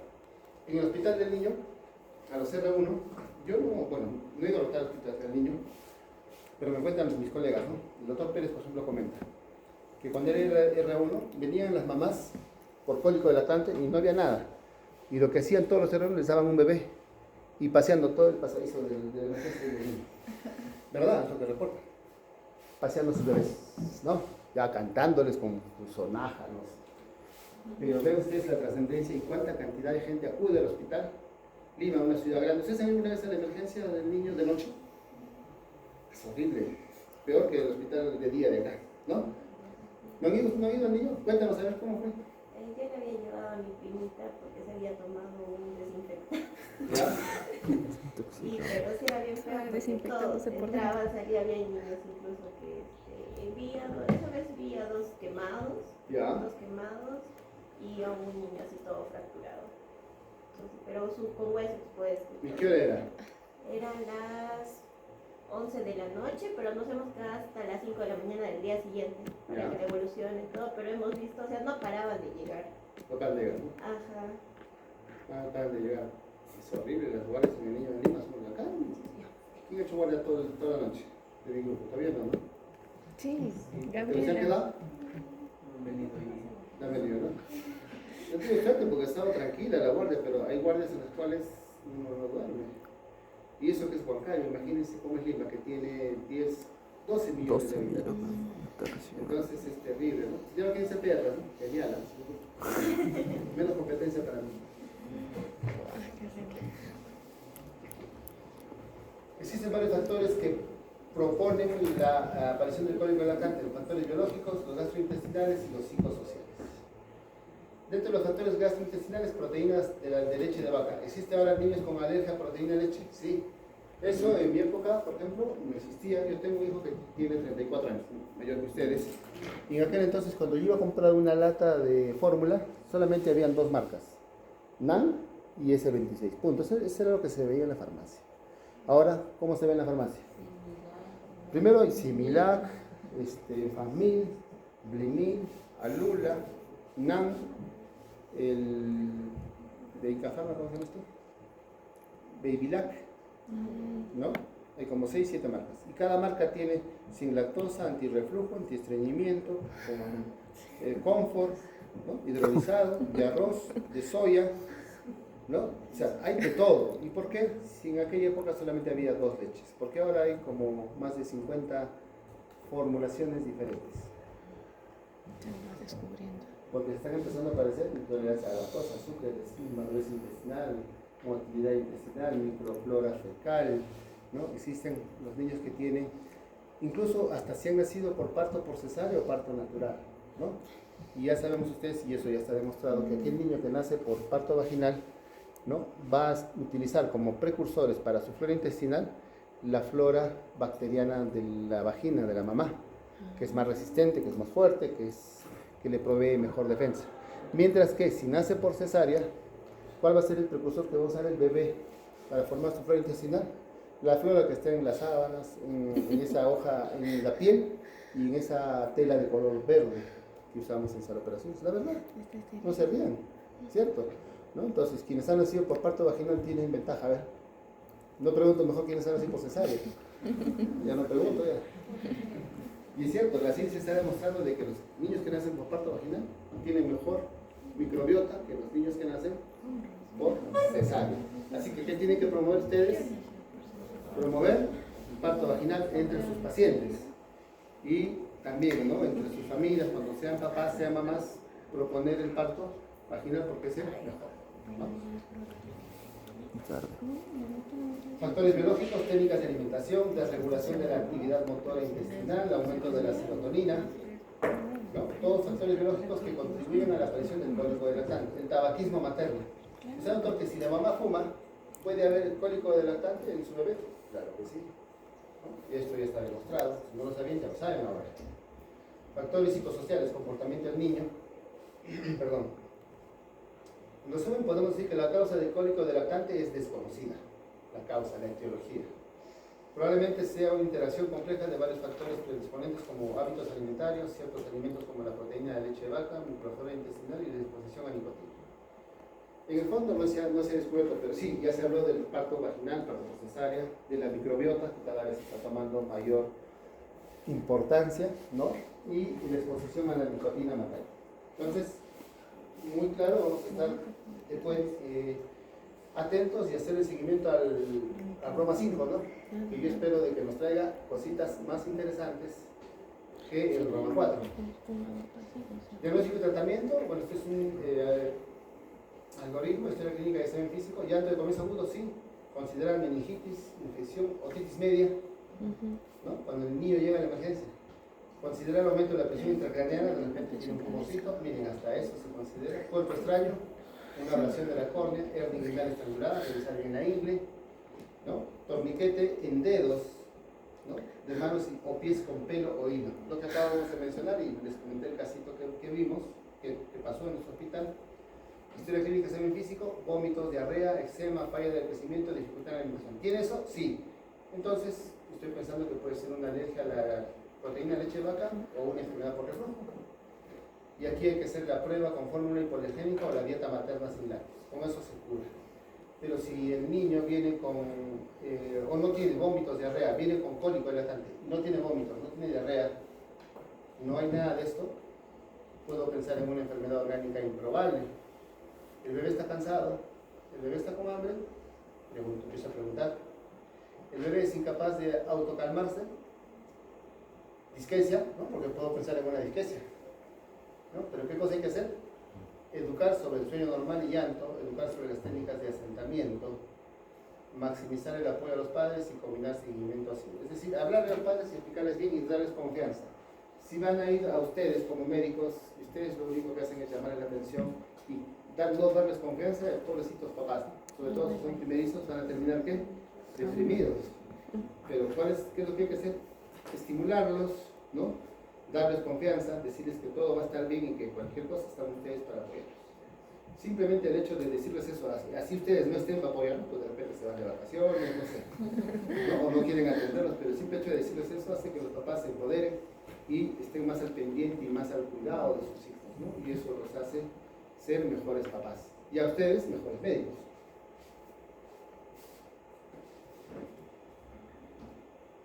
RG. Definición. El reflujo gastroesofágico es normal. Ojo, RGE es normal, no es patológico, mientras que RG ya se considera patológico. Entonces vamos a hacer primero la definición de reflujo. Es el paso involuntario de contenido gástrico hacia el esófago. Es un síntoma común en niños, del 40 al 65%. Ojo, la mayoría, cuando bote sus chanchitos, va a botar con leche.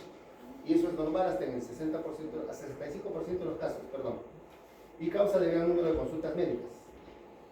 El reflujo implica un proceso fisiológico en el niño sano. Pico de incidencia de 1 a 4 meses de edad y se autolimita después. La desaparición de los síntomas se da en 10 meses en el 55%, 18 meses 81%, a los 2 años casi el 92% de los niños ya ha remitido los signos de reflujo. Boyle menciona que el 50% de los pacientes no muestran síntomas a los 6 meses, es decir, la mitad ya no tiene síntomas, el 75% a los 12 y el 95% a los 18. Pero en general, el reflujo es algo fisiológico, es algo normal que va a desaparecer conforme el niño vaya creciendo. ¿Ya? Criterios diagnósticos: cumplir 2 de los siguientes en un niño sano de 3 semanas a 12 meses de edad. 2 o más regurgitaciones por día durante 3 o más semanas, ¿no? Ausencia de náuseas, hematemesis, aspiración, apnea, fallo del medro, dificultad de alimentación o deglución o posturas anormales. No hay nada de eso y tu niño tiene 2 o más regurgitaciones por día durante 3 o más semanas, eso es normal. El niño sigue creciendo de manera adecuada. Sus percentiles de crecimiento, tanto para la talla como para el peso, son normales. ¿Qué significa? Que el niño tiene solamente reflujo gastroesofágico. Mientras que la enfermedad por reflujo gastroesofágico es diferente. Pero antes vamos a ver los mecanismos asociados con el reflujo. Relajación transitoria del esfínter esofágico inferior, retraso en el vaciamiento gástrico, factores posicionales que pueden aumentar el riesgo de ERGE, ¿no?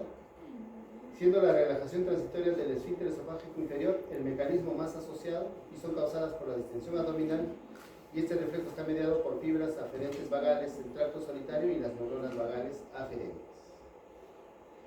Cuando ya la situación se sale de lo normal, aparece la enfermedad por reflujo gastroesofágico, ¿no? Hay una frecuencia aumentada, una intensidad aumentada que son suficientes como para superar la capacidad defensiva de la mucosa, provocando un cuadro con sintomatología variable que a veces puede ser silente.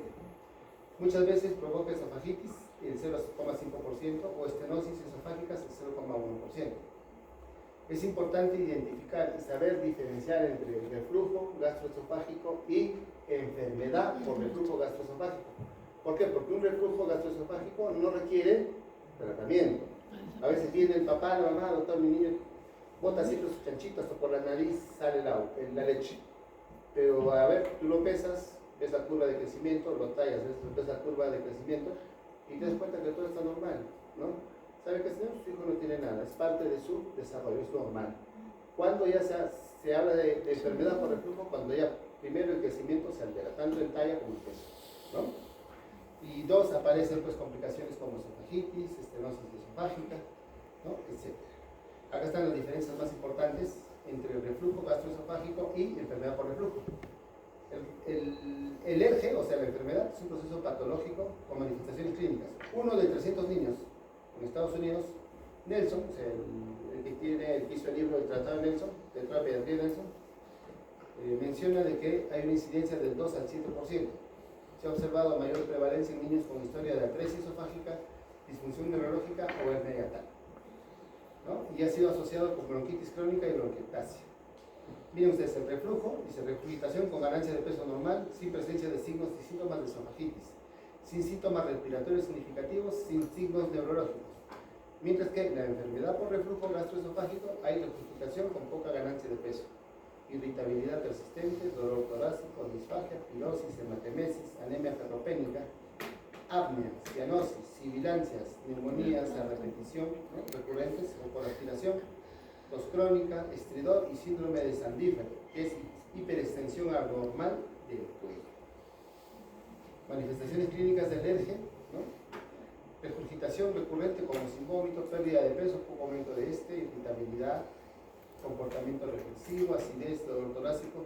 Doctor, pero ¿cómo yo sé que un niño tiene acidez? No es que el niño diga, doctor, tengo acidez, ¿no? Los niños preverbales obviamente no hablan, pero muchas veces nos ayuda bastante la mamá.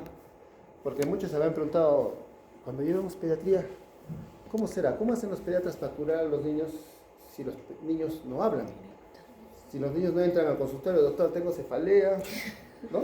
Estoy con molestias acá, está regresando mi comida, la siento acá, el sabor.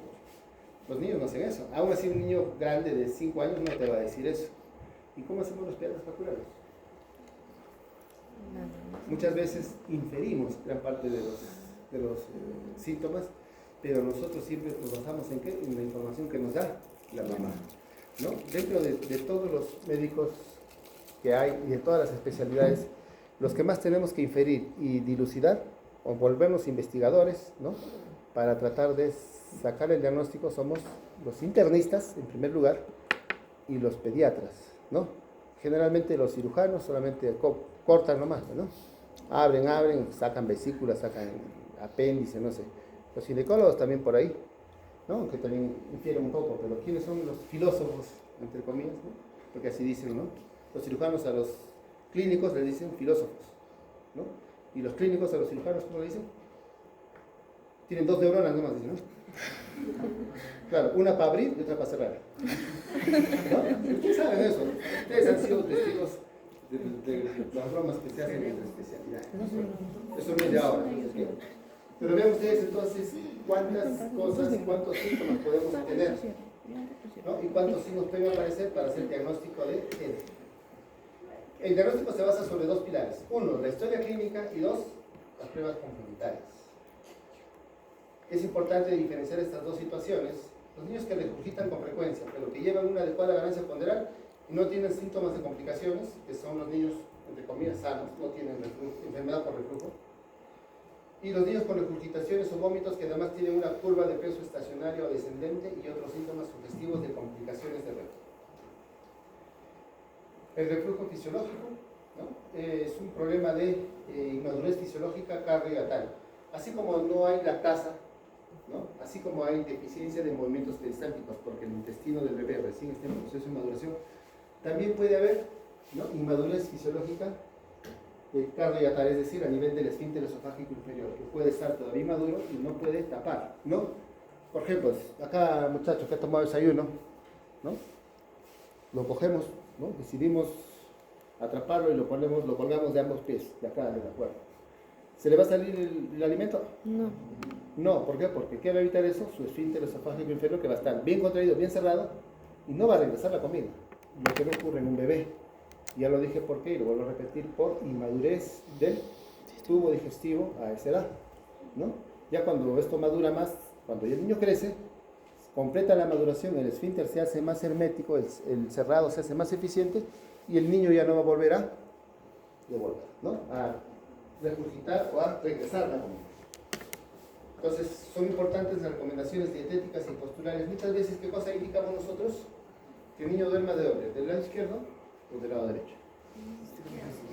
Del lado izquierdo, ¿no? Porque anatómicamente, si lo ponemos del lado derecho, vamos a contribuir a que la leche regrese. ¿Es así? Sí. ¿Por qué? Por una cuestión de anatomía y de ubicación del esófago, con relación al mismo cuerpo del estómago, ¿no? Si nosotros indicamos que duerma del lado izquierdo, generalmente promovemos que este reflujo sea menor. O incluso, ¿no?, muchas mamás, después de darles de lactar, los echan y contribuyen también a que vomiten, ¿no? Entonces, ¿qué se les dice? Que no se echa al niño, y generalmente después de que lacten, lo paren y lo tengan así paradito, o incluso se lo carguen en la espalda, ¿no? Al estilo, pues, cerrado, digamos así, ¿no? Como hacen las mamás con la manta, ¿no? Se ponen al bebé atrás, se amarran acá y el bebé está atrás, el bebé está vertical. Eso promueve o evita que haya reflujo, claro que sí, evita que haya reflujo. Entonces eso tienen ustedes que ver, ¿no? Aunque hay varios estudios que dicen de que dormir boca abajo promueve ¿qué? La aparición de qué? La aparición de la muerte súbita del lactante, ¿no? Hay todo un libro, ¿cómo se llama ese libro? Que habla sobre la muerte súbita del lactante. El libro blanco de la pediatría. El libro blanco de la pediatría habla sobre la muerte súbita del lactante y refiere un montón de casos y habla un poco de esto, habla un poco de la regurgitación, ¿no? Habla un poco de qué ocurrió con el niño, qué pasó, se asfixió, ¿no? Tuvo un BRUE, ¿no? Ya repasamos con algunos de sus chicos el BRUE, en la práctica no, todavía no hemos repasado BRUE, sí hemos repasado BRUE, ¿no? ¿Y saben qué es BRUE? A ver, te voy a preguntar antes, ¿qué es BRUE? Nada, ¿qué es BRUE? Una bradicardia. Es breve. ¿No? Nada. Un corazón. Brue. Por allá, a ver. Brue. Ya, a ver. Cuéntanos tú qué es Brue. Ya me estoy soplando ahí. Ya, ¿qué cosa es Brue?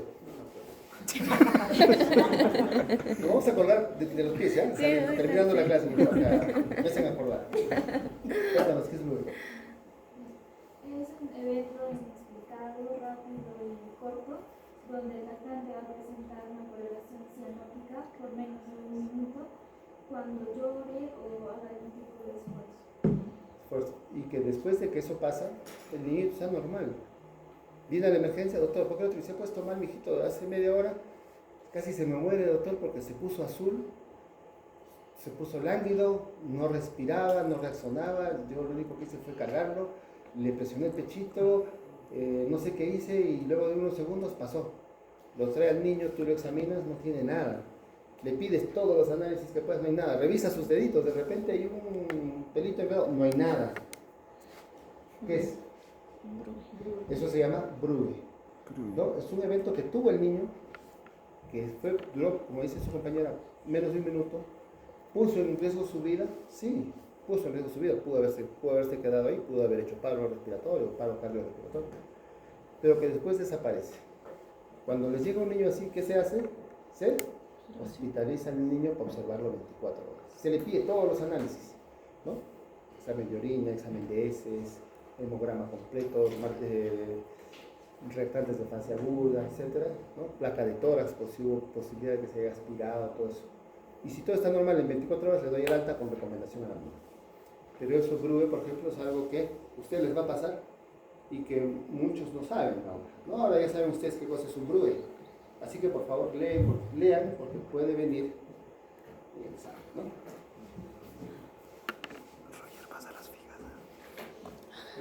Por el contrario, los niños que tienen vómitos copiosos o regurgitaciones constantes con repercusión en el desarrollo ponderostatural requieren un estudio minucioso y un tratamiento adecuado. Puede deberse a una enfermedad por grandes volúmenes de alimentos y aquellos con alta osmolaridad incrementan los episodios de reflujos por cambios significativos en la presión del esfínter esofágico inferior. Es por eso que existen fórmulas antirreflujo. Las fórmulas antirreflujo que existen, ¿no? Muchas veces hacen que cuando el niño consume el alimento, ¿no? La leche tiene un componente en almidón que hace que sea más consistente y que ya no sea líquido y ya no pueda regresar por el esófago. Esas son las famosas fórmulas antirreflujo. ¿Qué le echan? Solamente le echan espesantes, nada más. Y obvio, está más cara que la leche normal, ¿no? Miren, ventajas y desventajas de los métodos de diagnóstico para el reflujo. La epimetría, la serie esófago-gastroduodenal, el monitoreo esofágico por impedancia, la fluoroscopía del tracto gastrointestinal superior, ¿no? La manometría esofágica, la endoscopía con toma de biopsia esofágica y el tratamiento empírico. Tiene sus ventajas, tiene sus desventajas, ustedes las van a ver y van a darse cuenta que en general no hay una prueba específica para hacer el diagnóstico. Todo va a depender de en qué hospital están, cuánto dinero tienen, ¿no? Cuántos recursos se dispone para hacer el diagnóstico. ¿Ya? Ahora, generalmente ustedes, ¿quién van a ver primero a estos pacientes? Lo van a ver ustedes, en su centro de salud, lo van a ver ustedes en la consulta de primer nivel. Y tienen que saber, ¿no? Orientar a la mamá y decir cuándo es una enfermedad por reflujo y cuándo solamente es un reflujo gastroesofágico. ¿Ya? Eso va a tener que hacer ese triaje. Hay que hacer el diagnóstico diferencial, ¿no? Estenosis pilórica, malrotación, alergia a la proteína de la leche vaca, enfermedad por úlcera péptica, hepatitis, gastroenteritis viral, ¿no? Infección urinaria, obstrucción, con masa abdominal, retraso del crecimiento, hidrocefalia, meningitis, desórdenes metabólicos, hablamos del sistema nervioso central, ¿no? Acidosis tubular renal, desórdenes metabólicos como el acidosis tubular renal, defectos del ciclo de la urea, hipocalcemia, ¿no? Afectación o alteración por consumo, ingesta o exposición a drogas y toxinas, sistema respiratorio, sibilantes, tos, estridor y síntomas generales como la anorexia. Los objetivos del tratamiento son mejorar los síntomas, disminuir el número de reflujos y el tipo de contacto del material refluido, evitando el daño de la mucosa esofágica. O sea, ¿cuál es la principal complicación, el principal problema con la enfermedad por reflujo? Tengo la mucosa esofágica. La esofagitis, la alteración de la mucosa esofágica, ¿no? Porque tiene sus fases. Primero hay una irritación del esófago, luego después, ¿qué ocurre? ¿Displasia? No. Luego ocurre la metaplasia, ¿no? Metaplasia. Después de la metaplasia, el famoso esófago de Barrett, ¿no? Y después de ahí, ¿qué aparece? Cáncer de esófago. Todo tiene una fase. Obvio, no significa que todos los niños con ERGE que no se tratan van a ser cáncer de esófago, pero hay gran prevalencia de estas enfermedades, sobre todo en los más grandes, las personas adultas. Eso sí lo deben haber visto, ¿no? Metaplasia escamosa, ¿no? Esófago de Barrett y después cáncer de esófago. Tratamiento, bueno, mejorar los síntomas, disminuir el número de reflujos, curación de las lesiones císticas en esófago, vías respiratorias, evitar las complicaciones y reducir el uso de recursos sanitarios. Más aún en un país como el nuestro que tiene deficiente sistema de salud, ¿no? El médico informará a los padres de manera comprensible de la naturaleza benigna y transitoria de la mayoría de los reflujos no complicados. También les explicará las necesidades nutricionales particulares de sus niños, evitando transgresiones dietéticas, volúmenes de ingesta inadecuados, incremento en el número de tomas. Hay muchas mamás, y yo he visto, yo pensé que no, hay muchas mamás intensas, por ejemplo, que a su niño todo el tiempo le dan leche. Como vieron, o tuvieron experiencia de una hermana, de una vecina, de una prima, que cuando su hijito no lactó, hizo falla del medro, ¿no? Se puso histérico, llegó al hospital, lo metieron en la incubadora, se puso mal y se murió. Pues hay mamás que nacen así que cuando tienen su hijo les empiezan a dar leche, ¿no? Pecho. Todo el día están ahí, y el pecho, no, que tome más, que tome más. ¿Y qué va a pasar? Cuando se supere la capacidad gástrica del bebé, ¿qué va a ocurrir? El bebé va a devolver, ¿no? Va a empezar a devolver, ¿no? ¿Por qué? Porque saber la capacidad gástrica del niño es variable. Lo único que se sabe es que en un recién nacido, a término, sin factores de riesgo, con un peso promedio, la capacidad gástrica, ¿cuánto es? El primer día de vida, 20 mililitros, ¿no? Pero eso es variable. ¿Qué tal el niño nace con 4 kilos? ¿O qué tal es un niño con bajo peso nacer, menos de 2,500? Pues su capacidad gástrica va a disminuir. El otro detalle, ¿cuál es? ¿Cuál es la capacidad de cada mamá? Derecha e izquierda. Y el niño lacta. ¿Podemos medir en mililitros cuánto ha tomado? No, no se puede. Solo le decimos a la mamá de 5 a 10 minutos en cada mamá derecha, mamá izquierda. Pero saber cuánto ha tomado es imposible. Y no existe ningún libro que nos diga, ¿no?, que el niño toma 10 minutos de la leche del seno materno, ha ingerido 80 cc. No, no hay. No existe ningún libro y no se puede saber. Solo se sabe lo que se mide en el biberón cuando usamos fórmula. Pero no podemos saber cuánta leche ha tomado un bebé si es que está amamantando de su madre. Eso no lo podemos saber. No existe ningún libro tampoco y no lo vamos a poder saber, ¿no? A no ser que utilicemos un extractor eléctrico de leche materna, que sí podemos jalar y luego medir la cantidad que está saliendo, porque muchas mamás hacen eso cuando sus bebés están hospitalizados y tienen que dejar leche materna en el hospital para que sus niños tomen esa leche, ¿no? Incluso en Estados Unidos, por ejemplo, existe el banco de leche. Existe el banco de leche materna y ¿cuánto está? Creo que por cada mililitro era $3 de leche materna. $3. Y negocio, ¿no? Mamás, hay mamás que tienen bastante leche, pero no, pues eso es en Estados Unidos, ¿no? Es que en Estados Unidos, por el tipo de vida que tienen las personas, las mujeres jóvenes que trabajan, hacen una otra cosa, muchas veces no disponen de leche. ¿Qué tienen que hacer? Comprar leche materna, ¿no? Les dan la opción de comprar leche materna y comprar fórmula. ¿Qué comprarían ustedes? Materna. Leche materna, mientras la leche materna se sepa pues, que no es de una mujer que tenga hepatitis, que tenga sida, ¿no? Que esté bien checada la mamá, ¿comprarían leche para sus bebés? Claro que sí, ¿sí o no? Sí. Y eso hacen en Estados Unidos, por acá no hay eso, ¿no? Carmen. Claro, no es para los hospitalizados. Ya, trabajo. ¿cuál es? Acá en Perú. En niños mayores y adolescentes se recomienda modificar el estilo de vida, evitar bebidas carbonatadas, evitar la cafeína, comidas copiosas, alto contenido de grasa, chocolate, menta, picantes, especias, ácidos cítricos o tomate. Muchas veces los niños desarrollan alergia a algunos otros componentes y eso es lo que hay que hacer. Las fórmulas lácteas anti-regurgitación, las que les decía, ¿no?, conservan su composición y según normas de la ESGA, ya saben ustedes la ESGA, ¿no?, es la Sociedad Europea de Pediatría, Gastroenterología y Gastropediatría a nivel de Europa, y nutrición. Según normas vigentes, según la legislación, deben tener espesantes menores a 2 gramos por cada 100 mililitros, pesadas con distintas sustancias, goma guar, derivados de la celulosa, harina de algarroba, diferentes cereales tipo arroz y maíz. Tratamiento postural, ya hablamos, ¿no? Del cúbito lateral izquierdo es lo recomendable para que nuestro niño, ¿no?, tenga menos posibilidad de hacer reflujo. Acá hablamos de la muerte súbita del lactante, ¿no?, lo que les acabo de decir, que todo está en un libro llamado el libro blanco de la pediatría, ¿no? En la posición prona con inclinación de 30 grados, ¿no? Les aconseja colocar a los lactantes en esta postura, ¿sí? O sea, es controversial, ¿no? Pero sí, es mejor ponerlos de pie o cargarlos y ponerlos cuando duermen de lado. Existen los procinéticos, la metoclopramida, que aumenta la presión en el esfínter esofágico inferior, mejorando el vaciamiento gástrico. La domperidona, que últimamente se utiliza, no atraviesa la barrera vasoencefálica, pero ¿qué está pasando? Tiene muchos efectos colaterales, tendencia a irritabilidad en los niños. Por ahí han reportado algunas convulsiones en niños que consumían o que sus mamás les daban domperidona y que había sido recomendado por el pediatra, ¿no?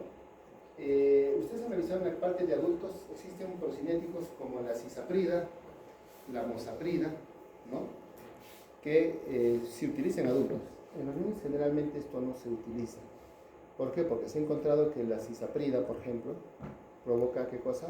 Torsades de ponis en los bebés. Y eso puede contribuir a que aparezca una complicación, incluso muerte súbita. Entonces, ¿qué es lo que se recomienda? Postura, dieta, ¿no?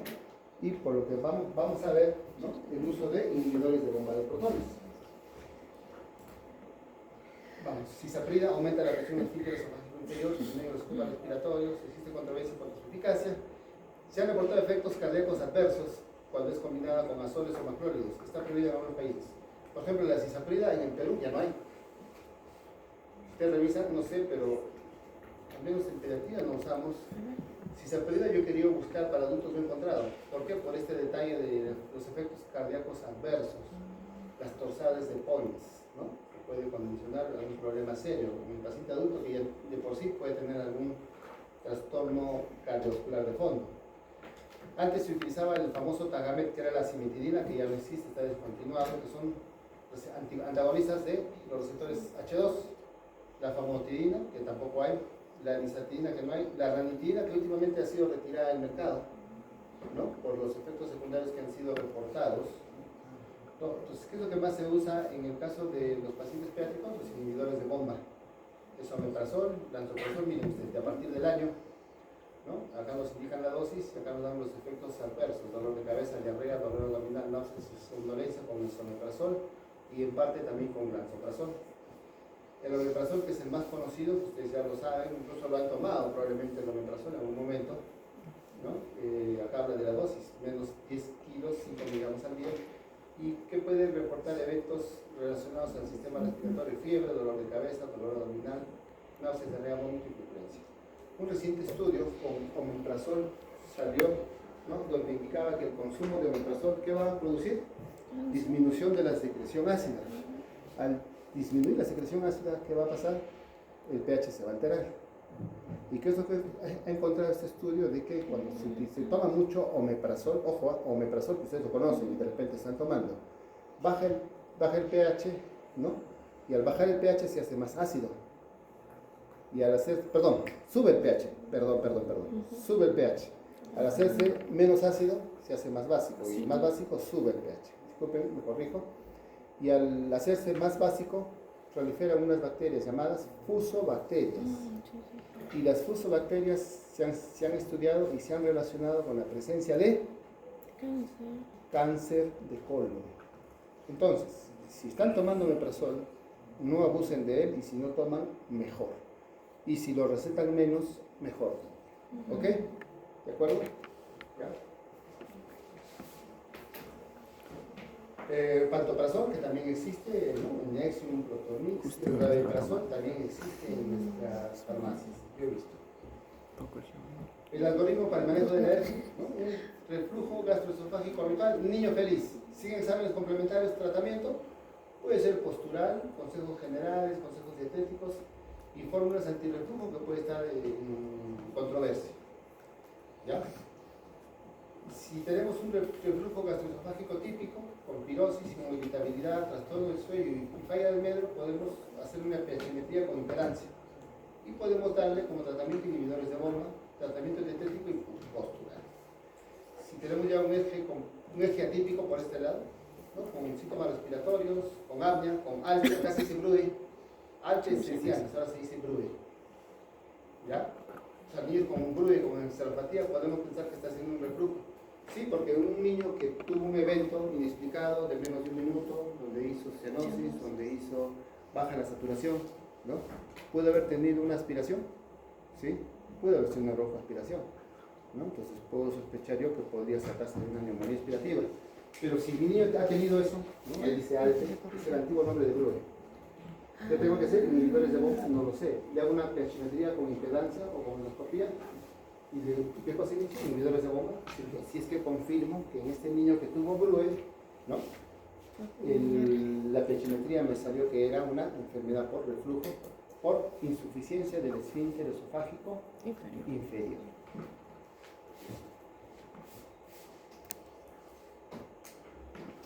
¿Listo? Eso es todo.